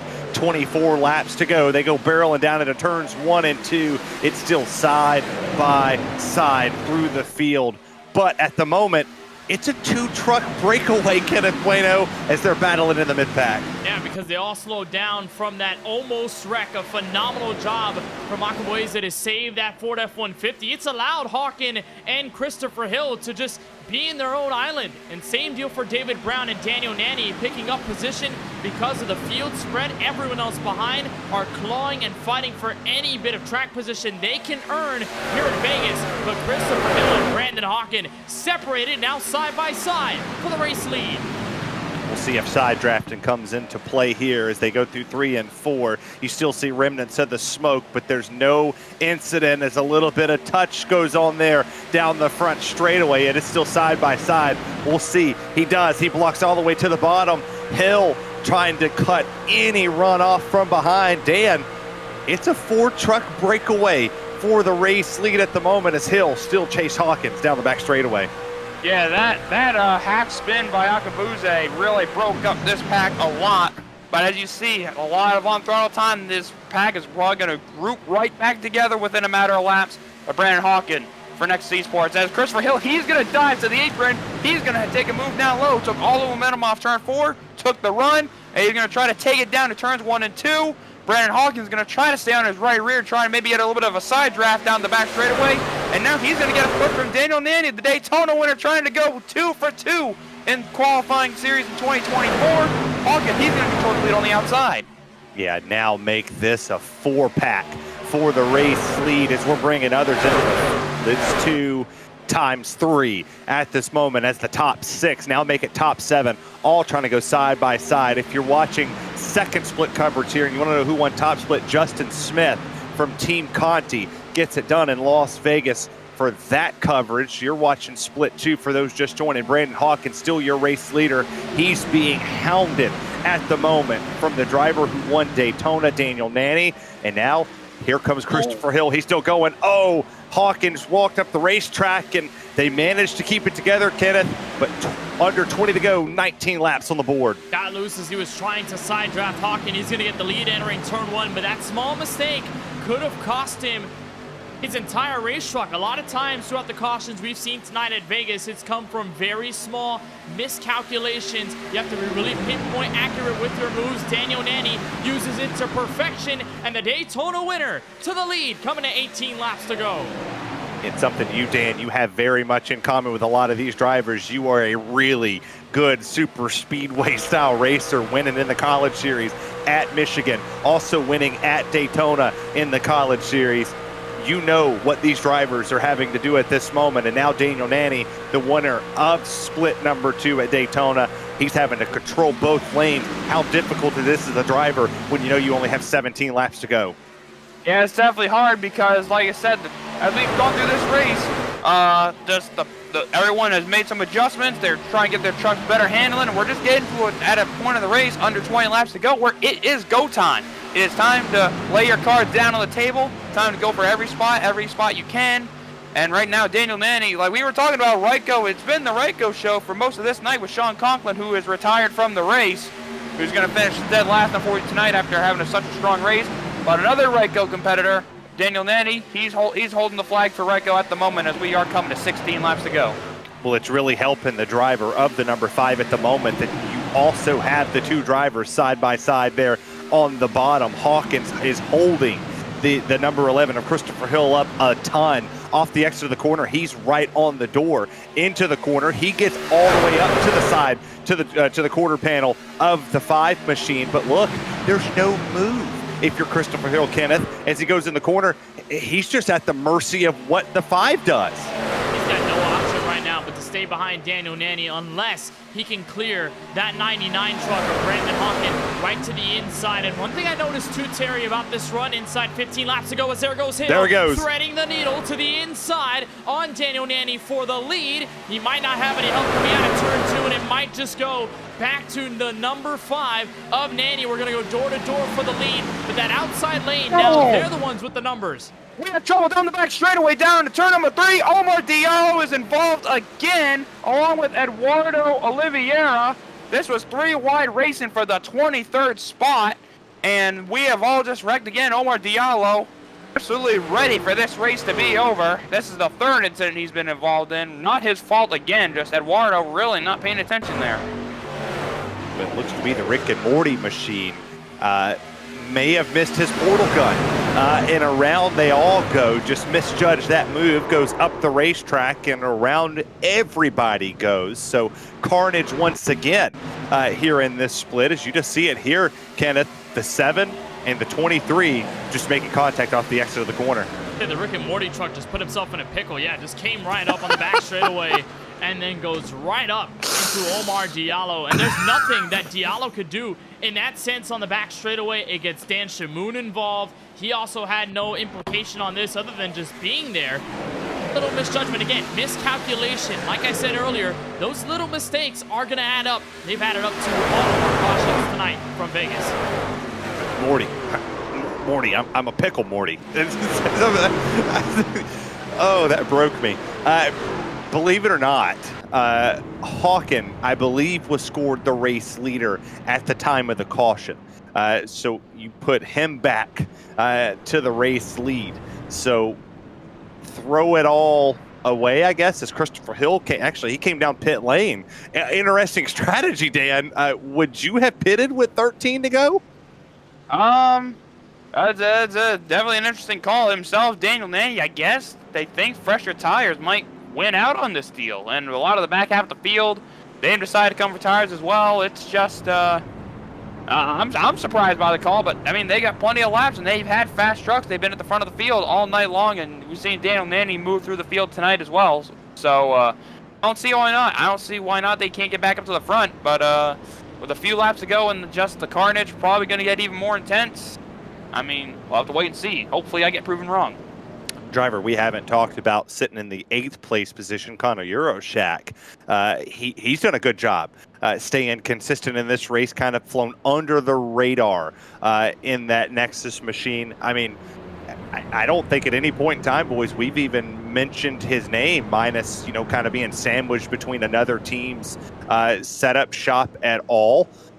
So kind of crazy, but we will touch on this for people that were just watching us. The winners in the other split, the top 5. Justin Smith gets it done. Logan Clampett, Navarro, Jake Matheson, and Brad Mahar was your top 5 in top split. So we'll keep you updated throughout the night. Other people watching other splits kind of letting us know the information as it comes in. That's huge, Kenneth, when it comes to the point standings.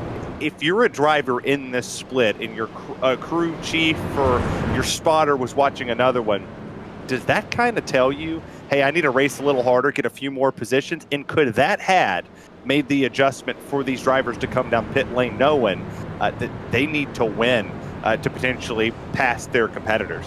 Yeah, of course. There's a lot of the factors that go into it mentally, and obviously Daniel can attest to this more than I can for sure. But there's so many factors that go into decisions you make, especially for, and every race is going to count. You don't have a very long season, round 1 and round number 2, so that means when you're executing, you have to continue to do that, and every race is going to be that opportunity to execute.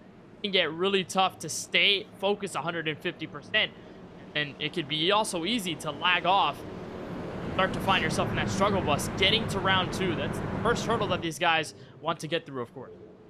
Well, and Dan, once you get to round 2, the pressure it's on even harder, but does it kind of let you relax a little bit knowing that you're one of the best, drivers on the sim at that moment to get to contender? Well, I wouldn't say the pressure, I wouldn't say it kind of gets more easy. It definitely gets harder because you get some more equally skilled drivers right around you that you're going to be going against each every week.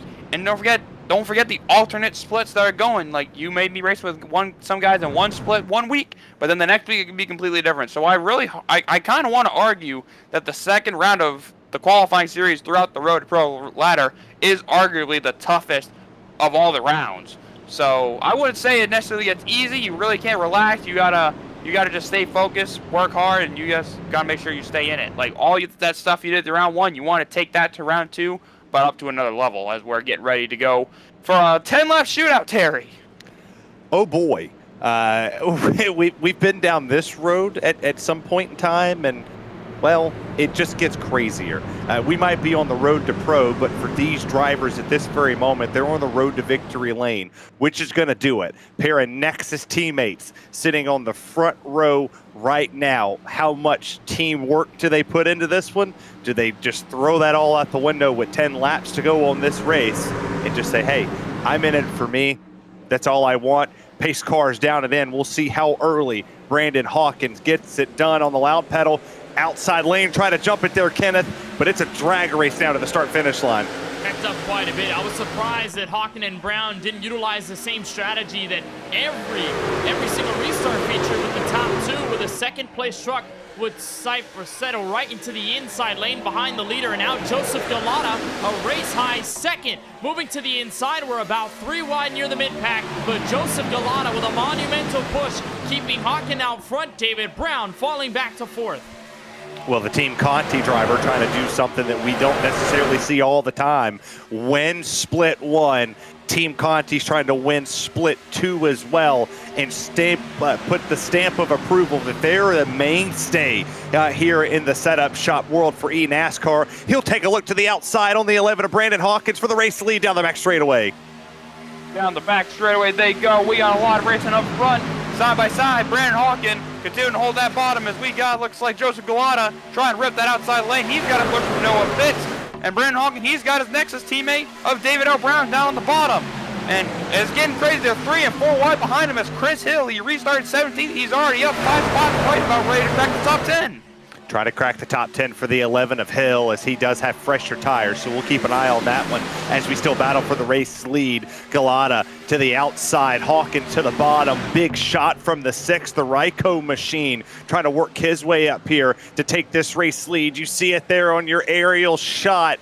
it is not looking pretty in the mid-pack as they hold on to it. 7 laps to go here as Joseph Galata still leads this race over Noah Bitts. And they are 4 wide. Terry Radford in the middle of the pack. It got really close there down the tri-oval. They are still 3 wide, about a row deep, several places back inside the top 10, but that is no match so far for Galata. A huge push from Noah Bitts. Brandon Hawkins, it's the first time we see him outside of the race lead in quite a while. 6 to go. And look at the third lane develop. That's a Nexus Esports truck up there.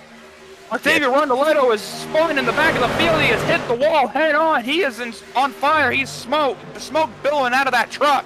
There's going to be no caution. He keeps it straight, but his race is going to end 6 laps early as he got turned to the outside wall. No caution. We stay green. Oh, and Didn't see the caution, but we do now. One truck is around, and they are all wadding it up. Will Cooley and others involved. And Joshua Ballier got a big piece of that one. Well, you said no caution for that one. Well, we'll bring the caution out for this one. As a big wreck in the mid-pack took place there. We were 3-4 wide at some point in times in this race. Joseph Galata kept the race lead in the Team Conti number 19. And Dan, when we see this replay, it was just hard racing, potentially for a top 10. Yeah, just a lot of hard racing. I was focused on Octavio nailing the outside wall head on from a bump from somebody in the back half of the field. But I didn't see all this action going on up here. So we'll have to get a look at this as we're going to get a better look down the back straightaway. Just kind of 4 wide gone wrong right there. Just a lot of people getting spun out. There goes another one. There goes 2 of them. I believe, can't quite tell who that was, but I think Jack Mace, he was one of them. We got some more. Got a Team Conti car down there. Just an absolute mess. And this is everyone going. There's Chris Hill, fresher tires, going up on Joshua Balliet down up the middle on trying to take advantage of those fresh tires, which he was making great progress. Restarted 17th, was up to 7th, but this is not the caution he needed. I felt like he needed that race to stay green, to take it full advantage of those tires, but unfortunately, he's only going to have a couple laps up to make anything happen. We'll go on board right here with Peyton Howell, as he has seen his fair share of incidents, and well, add another one to the list. Yeah, add another one to the list of Peyton Howell's, I'm not going to say disastrous night, but it has not been fun for the premier setup driver. And that's just a driver going for the move, Kenneth Plano, to make everything work. But look at the drivers kind of scattered through this field. Will Cooley got through it kind of unscathed, but lost a pretty big amount of track position there. A lot of drivers collected in this one, and many of them, Terry, heavy hitters in this race. Remember the one word that I used a while ago in this broadcast? Desperation. Inside 10 laps to go, now even 5 laps to go. All the drivers are getting desperate. They want those points, and when you're looking at other splits, split 1 is already done. Who knows how many other splits have already concluded their races, mostly clean. And this one, these drivers are saying, if I'm in the mid-pack or top 20, I need to make those moves now if I want to make sure that I stay in that realm to advance to round 2 and be a parlay that moves into the other races in the future. Desperation is going to result in 3-4 wide racing. And the little moves, all that space you're fighting for, that real estate is going to clash with somebody else at some point. And that's what happened there with Christopher Hill and Joshua Ballier to bring out the yellow. Well, and this is going to be, I would say, the most entertaining lap or so that we're going to get, because I believe we're going to take this one with 1 lap to go. Or is this forcing it into overtime? Will it be? Could we get a 1-lap shootout for real? It's going to be overtime. We're going to have overtime. Yeah, Our first of 3 attempts. Well, we'll walk you through the eNASCAR overtime rules. As many of you must know, it is 3 overtime attempts in this one. If we take the white flag, the next flag will be the checkered flag. There is no safety precautions in iRacing, so no sense in throwing it. They wreck it and wad it up down the back straightaway. Whoever gets to the line first wins it. Kenneth, sounds pretty fair to you, right? Yeah, and it sounds like a bloodbath for sure. These green-white checkers are always intense, and when you put these drivers so close to each other, the margins are so fine. I mean, we've said it multiple times. This race feels like a super speedway. It's much like Daytona. It just has a coupling different factors that really change it up to make it the 1.5-mile style of racing we're seeing tonight. But it gets really close, and that means all pressure is going to be on for Joseph Galata to conclude this race. He took the lead on Brandon Hawken. That was a clutch move. All about closing this one out in the last several laps. Can he pull the Cleveland Cavalier approach and hit the half-court jumper to win it with the buzzer? Can he hit the buzzer beater in this race? I mean, this would be an absolute monumental night for the Team Conti guys if they can win top split and second split in their first season of their conception of the setup shop and that team as a whole coming into fruition. A lot of people were not necessarily happy about them, pulling away from EPI, but it was the best move at the moment for the team. And sometimes that team aspect, and Dan, you understand this better than I do, sometimes what's better for the team isn't what's better for everybody. And you have to make that business decision for you. Oh, yeah. You're pretty much, your friends are where you find them at this point, especially at a track like this. Like I've mentioned, we mentioned it all night. A lot of on-throttle time, races like the Super Speedway. This is, if this hasn't been hectic enough, we got an overtime to put the cherry on top. So we coming to 2 laps to go. Your friends are where you find them. Whoever's pushing you, they better shove you really good. And just hope you make it to the line first. And let's keep an eye out on Chris Hill. 4 fresh tires, running P6. Is it enough for him to get the win? Well, I tell you what, for the fans watching, get yourself an ice cold Coca-Cola Zero Sugar. This is the official fan refreshment of eNASCAR, and let's enjoy some overtime together as Joseph Galata will take us to the green flag. Overtime attempt number 1.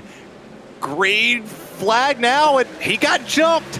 He got jumped there on the outside lane by Noah Bitts. Will that be a black flag? Because there is no restart zone, but the leader did not get going, Kenneth, as it going to 1. No flag.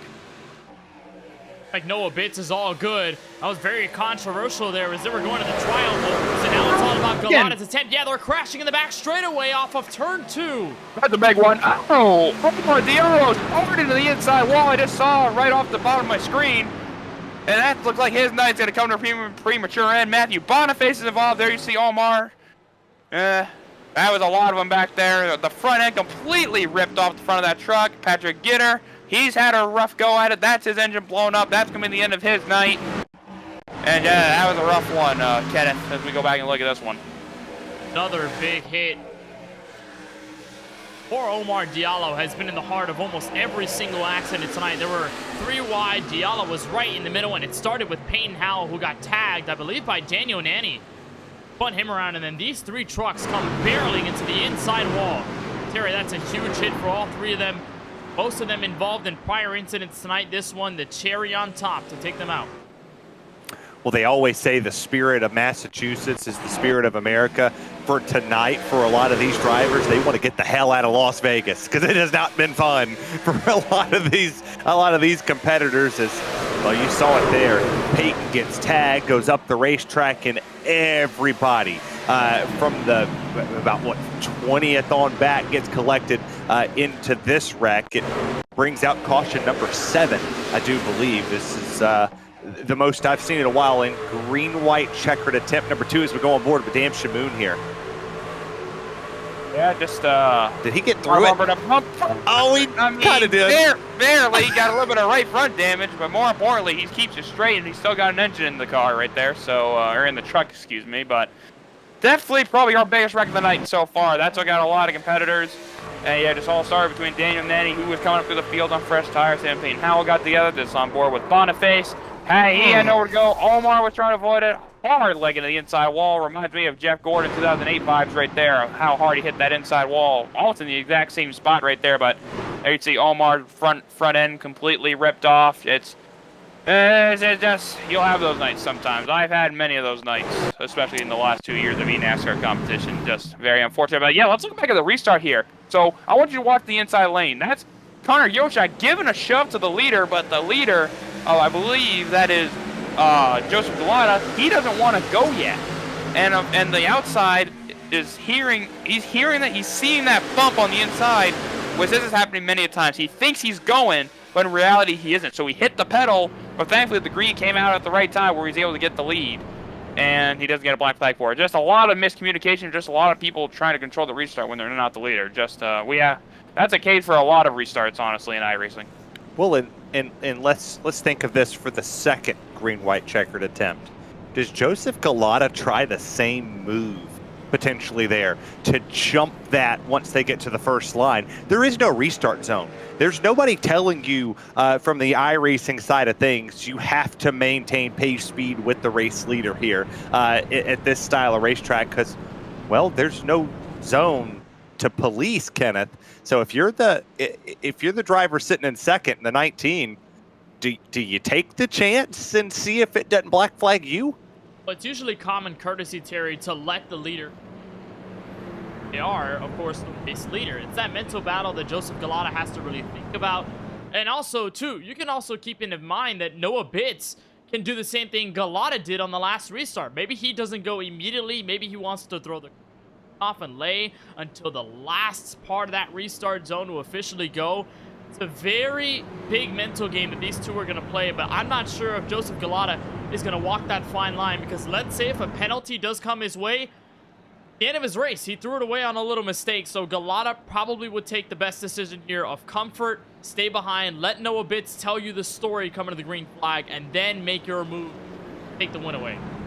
Well, let's paint another story because there's a driver currently sitting in the 4th place position on fresh tires at this moment.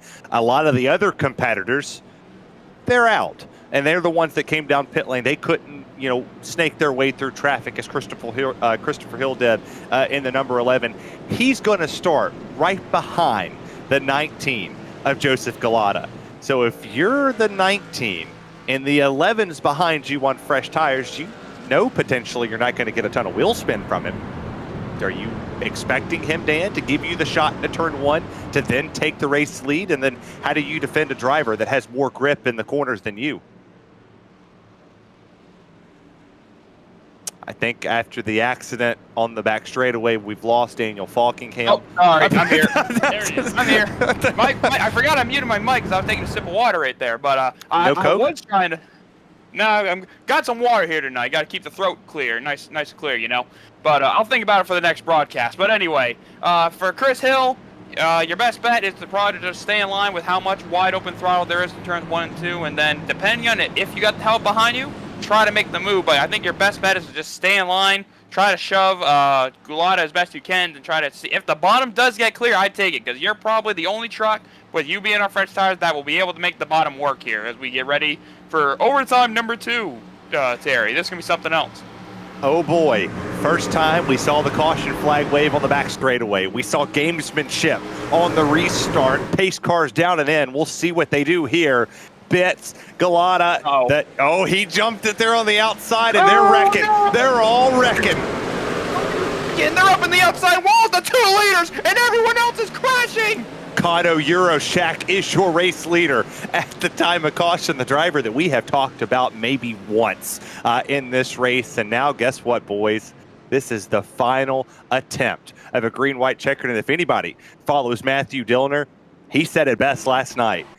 An iRace ending under caution is like a wet fart. His words, not mine.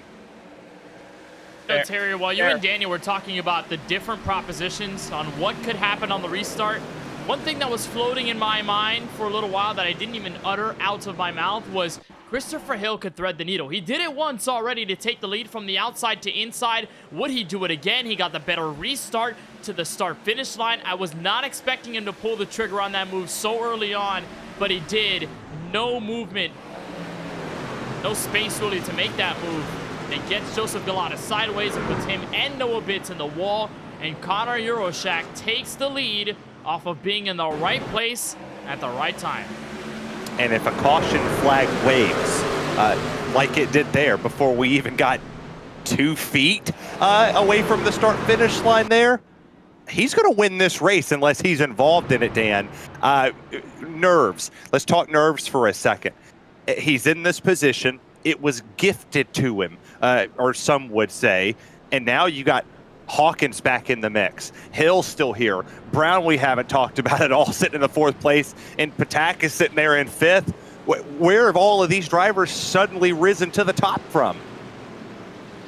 I don't know what to tell you, Terry. I'm trying to frickin' figure out what the heck just went down right now. I feel like we've seen it all tonight, man.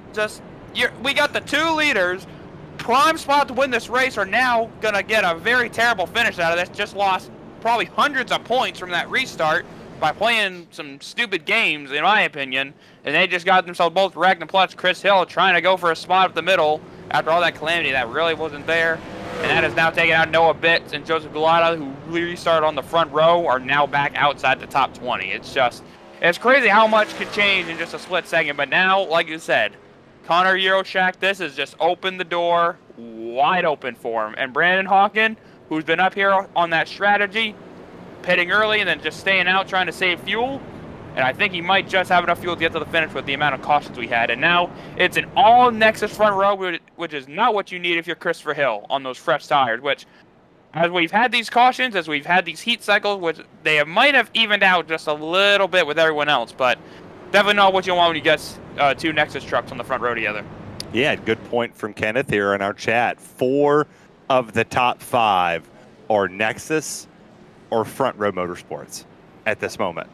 There is a ton of talent in this one, and this could be a huge night for the Nexus stable. Is they're going to control this race, whether anybody wants to deny it. But we've seen it all. We've seen caution flags. We've seen just pure, calamity.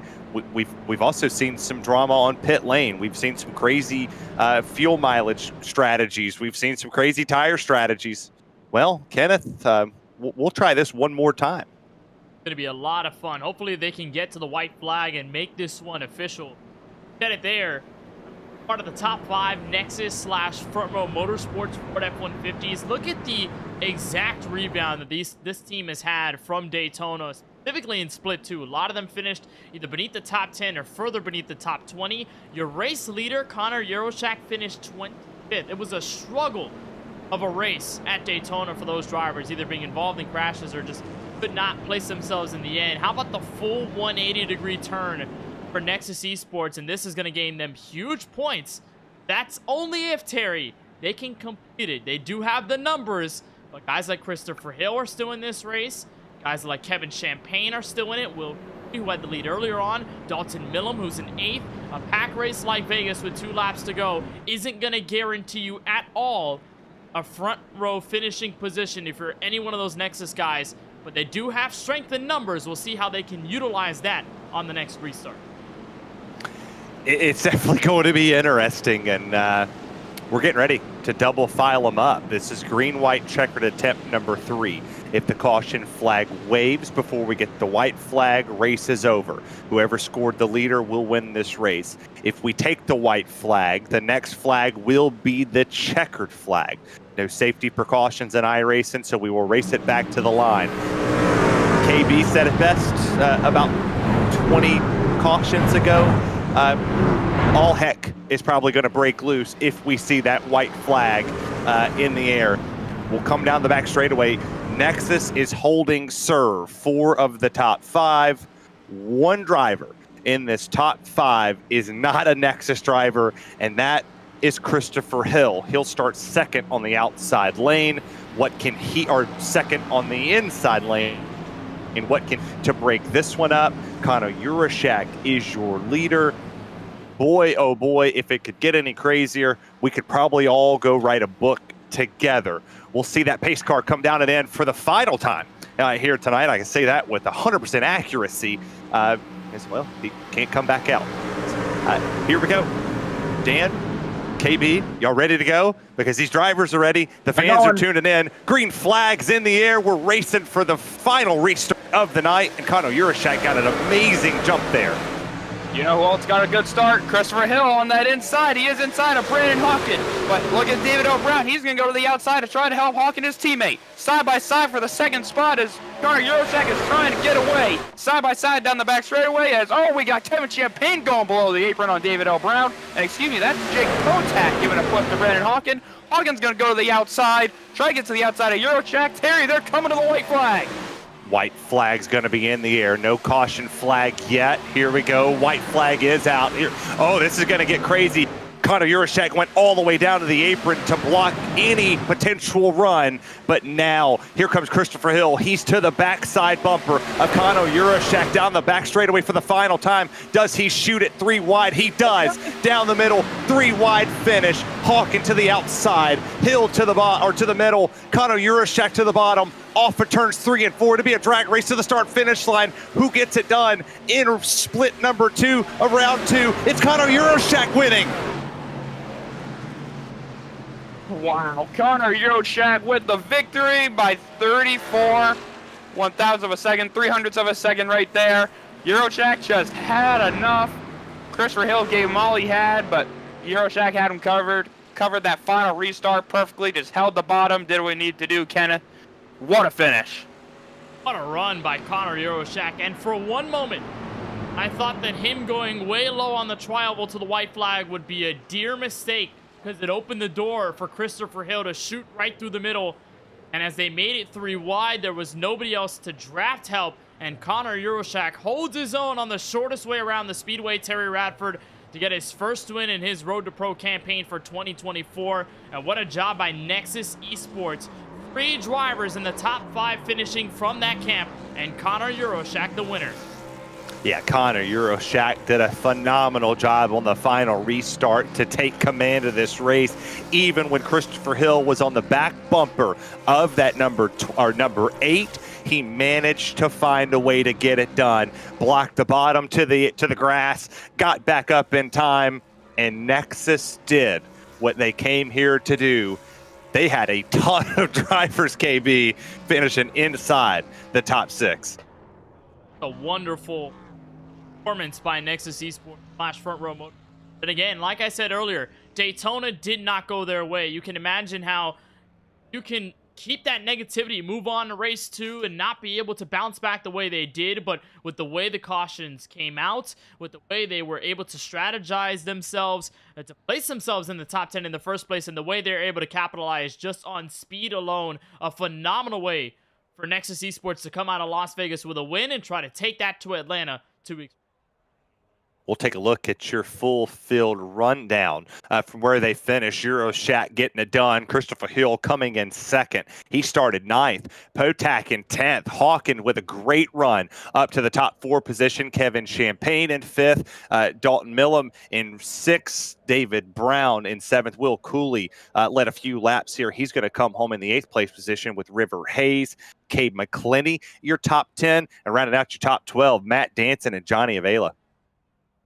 Behind them from 11th on back, or rather 13th on back, starts with Derek Heitman, who unfortunately cannot complete 2nd straight top 3 after finishing up there at Daytona. Hamilton Akabueze in the number 34 machine is going to arrive in 14th after starting 7th. Dylan Pettis, one of the biggest movers of the race, 28th to 15th at the checkered flag. Same deal for Florida driver Jordan Worth, 35th to 16th. We didn't see him almost all night long, but used the strategy finish mid-pack. Michael Mitchum, the pole sitter, unfortunately dives to 17th to the end of this race. Joshua Ballier recovers to 18th, although being involved in one of the biggest incidents of the night. Travis Manning is 19th. Eduardo Oliveira, one of those to start very deep in this field, comes home in 20th. Jack Mace in 21st. Dan Shamoon in 22nd. Payne Howell with a race he'd like to forget in 23rd tonight. And Noah Bitts, Daniel Falkingham rounds out the top 24. Noah Betts led that second to last restart, winds up 24th. A lot of those points gone. As for Daniel Nandy, he was strong throughout the rest of the night. He comes up short in 25th. Joseph Galato was on that front row for the second to last restart, finishes 27th. A lot of points down the drain for these guys. Kyle Brumet finishes 26th. Joanel Seminaro finishes 28th. Patrick Gritter finishes 30th.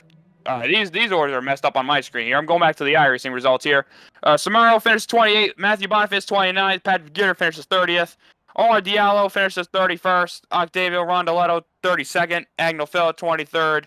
Or 33rd, excuse me. Kyle Myers 34th. And Sean Conklin led a lot of this race. He finishes 35th. That old graphic was messing me up a little bit, but we got it out eventually. Well, I tell you what, we have a happy driver who just got it done for the first time in the 2024 iRacing qualifying series. Connor Urashek standing by with the GOAT, Kenneth Bueno. Here I am with the race winner, Connor Euroshak. And Connor, I mean, unlike the Nexus Esports that we'll talk about in just a couple of moments, you were able to single-handedly control the field in those final laps after what was a roller coaster of an event. What happened from your perspective? What are your thoughts after this big-time win, and what was going on through your mind as you were getting into the final attempt at over? Man, I don't even know what to say. That was such a ridiculous race. I mean, I spun out on past halfway and thought I had no chance just trying to salvage something, but we just kept moving forward. And then, the restarts and Gelato and Bits wrecking there and kind of just open it up for me. And, I managed it well. And I'm happy to be part of this group and Nexus Esports. They put in a lot of hard work, and I'm real happy about this. Only leading 7 laps in the race. You led probably the most set of laps in this entire event, those final 2. What was going on through your mind as Christopher Hill, Jacob Potak, Brendan Hawken, you guys are going 3 wide, not much support behind you, but it's just an absolute brawl to the start-finish line. What's going through your head then, and how do you try and overcome that to stay ahead and take this race win? Well, I knew Hill had the fresher tires there, so I knew he was going to be my biggest challenge, and I really did make a mistake by letting him get 3 mid on us there, and I thought he might prevail, but with just the truck package being able to hold it wide open on the bottom, shortest way around, got to the line first. So for Nexus Esports, a bunch of drivers in this top 5, 3 out of the top 5 being part of your team, of course, Jacob Potak and Brandon Hawken is 3rd and 4th. And after what was an abysmal race at Daytona 2 weeks ago, you guys were involved in a lot of cautions and not get some placements up at the front. You finished 25th respectfully in that race. Now, what does this mean to grab your first win in your Road to Pro campaign for 2024 and to have your team join alongside you on that route to the front? Yeah, it's honestly really huge to have a good run here because, we go to Atlanta, another super speedway, and if you can easily get wrecked out of both super speedways and be in a pretty big hole. And then if you have a bad run here today, that's 3 races, your first 3 races, that it might be hard to overcome that. So to have a big run for me, myself, and my teammates is really huge for the rest of our campaign.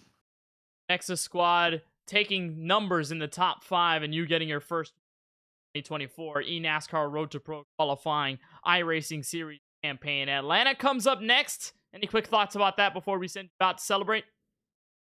I don't really like that place after they reconfigured it, but we'll try to keep this momentum rolling.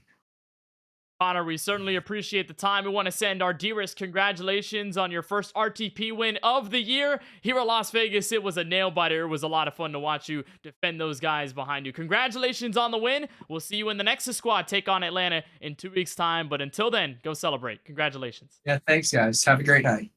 Connor Euroshak in the number 8 machine to victory lane here from Las Vegas Motor Speedway. And with that, we take in the driver who finished in 3rd. That is Jacob Potak, joined alongside by Daniel Falkingham. Jake Potak coming home in the 3rd spot. We haven't been able to catch up with Chris Hill yet. Hopefully we can catch up with him before the night is over with. But Jacob, great night for you. Started 10th, pretty much right around the top 10 the whole night. But you really came up there to the front in those last few laps after a whole lot of chaos was going on in front of you. Yeah, there was always something going on. Every one of those last restarts, I was just thinking this is going to be the one where it goes bad for me. But it just kept getting better. Yeah, so talk about that result. Like, it seemed like you were up front the whole night. You had a lot of your Nexus Esports teammates up there. Pretty much we're all up there in the top 5 trying to have a solid final restart. And it looks like everything could have gone as good as you could have hoped, especially like having a lot of teammates up there with you. Yeah, it couldn't have gone better. I mean, Nexus, they gave us a great truck, and just my guys, Connor and Brandon, and David, we all work so well together. Like, so much fun driving with those guys, and when they put us in the right spots, we get it done. Now, I want to talk about the racing a little bit, because it kind of had like that super speedway-esque kind of feel to it like we saw at Daytona, but it seemed like even out in the broad daylight around high noon, it was a pretty kind of hot and slick racetrack, but it seemed like just the way these trucks drive, it seemed like it kind of had that super speedway kind of mentality. What was kind of going through your head trying to make all the right moves, and kind of just what was the racing like? I was thinking that when I'm driving to work and I'm stuck on the interstate in a traffic jam, it's great practice for this moment. So That sounds about right. yeah. I mean, you had to be in the right spot, and you had to make the right moves when they were presented to you, and we did them all tonight. Well, now with this, in 2 weeks' time, we head to the Atlanta Motor Speedway for what would say probably like the third and final super speedway in a row. Some might say. Your thoughts headed to Atlanta? We're going to the super speedway version of Atlanta for the second year in a row. What are your thoughts heading there in 2 weeks' time? I'm excited. I mean, I will admit I'm just not the best super speedway racer. It's not my favorite thing, and Daytona last week did not go well for me at all. But I think gonna feel a lot better going into next week with how this week went. Just really happy to get it done in one of these. A lot of great points to pick up here tonight after Daytona, and hopefully you can keep the momentum rolling in 2 weeks' time in Atlanta. We appreciate you talking, and before we let you go, any shout-outs you want to give? Just shout out to my teammates. I mean, they just do a phenomenal job of just everybody. We all keep our heads in check, and even with all the chaos like tonight, we found a way to make it through it. Absolutely. Go celebrate with the team. Appreciate you taking the time to talk with us, and hopefully we'll see you again in Atlanta in 2 weeks' time. For now, enjoy the third place run. Congratulations. Thanks, Daniel. Yep. Jacob Potak finishes here in P3, and it looks like, Terry, we're not going to get a word with Christopher Hill unless he shows up at the 11th hour. But for now, Terry, that is going to round out our interviews. Yeah, first and third, very excited to get their points. We'll get the final thoughts here from Las Vegas. And Kenneth, I'll actually start with you, as we saw pandemonium kind of strike throughout this race. And if this is any foreshadow of what we're going to see March the 14th at the Atlanta Motor Speedway, we're in for a treat again. Be mirror image, maybe even more chaotic in its own way. Atlanta being reconfigured to its speedway format right now. Maybe like Las Vegas in the sense that it's sort of rough around the edges, but it still functions like a super speedway. That's going to be a lot of fun, and it's probably going to be a stressor for all those guys in the field. Maybe a sigh of relief after it's all over, just because they can settle down and get more into the nitty-gritty part of the schedule. But Atlanta is going to be a wild one in 2 weeks' time. Well, and Dan, I'll pass a question to you. If you were nervous leaving Las Vegas, point standings wise, how nervous are you that March 14th we go to another pack racing style racetrack in Atlanta? You only get one drop week. Which one of the three you think you're taking? I mean, if you have 3 straight bad finishes, that ain't looking good. But back in 2022, I had 3 very poor finishes to start the year, but I was eventually able to come back to make the top 70. So even if you do have a lot of rough races, as long as you can just run up front, as long as you know you got the speed where you can run up front, win races, get top 5s, top 10s, just knock off some really good finishes, don't sweat it, because super speedways, it really is anybody's game. Anybody can win at these very fast, very pack-like super speedway races. So after we get to Atlanta, we'll really get to see who are the heavy hitters, who are the big dogs when we get to Richmond in about a month's time. But for now, on to Atlanta Motor Speedway. Just all I can say is good luck, gentlemen. That's all I got to say, Terry, pretty much. But it was definitely definitely the roughest part of the entire season. But it'll all get better from here. It does. As Annie says, the sun comes out tomorrow, and, well, we'll see you again March 14th right here, 8 p.m. Eastern Standard Time on FTN for Split 2 coverage. For all of us here in the booth, for Daniel Falkingham, our producer, commentator, statistician, Kenneth Bueno, the GOAT was in the building for this one. Jason Rockefeller should be back for the March 14th race, I do believe. My name's Terry Radford. Thanks you so much for watching. Have a great weekend, and hey, go support your local short track while you're at it. I'll see some of y'all at Florence.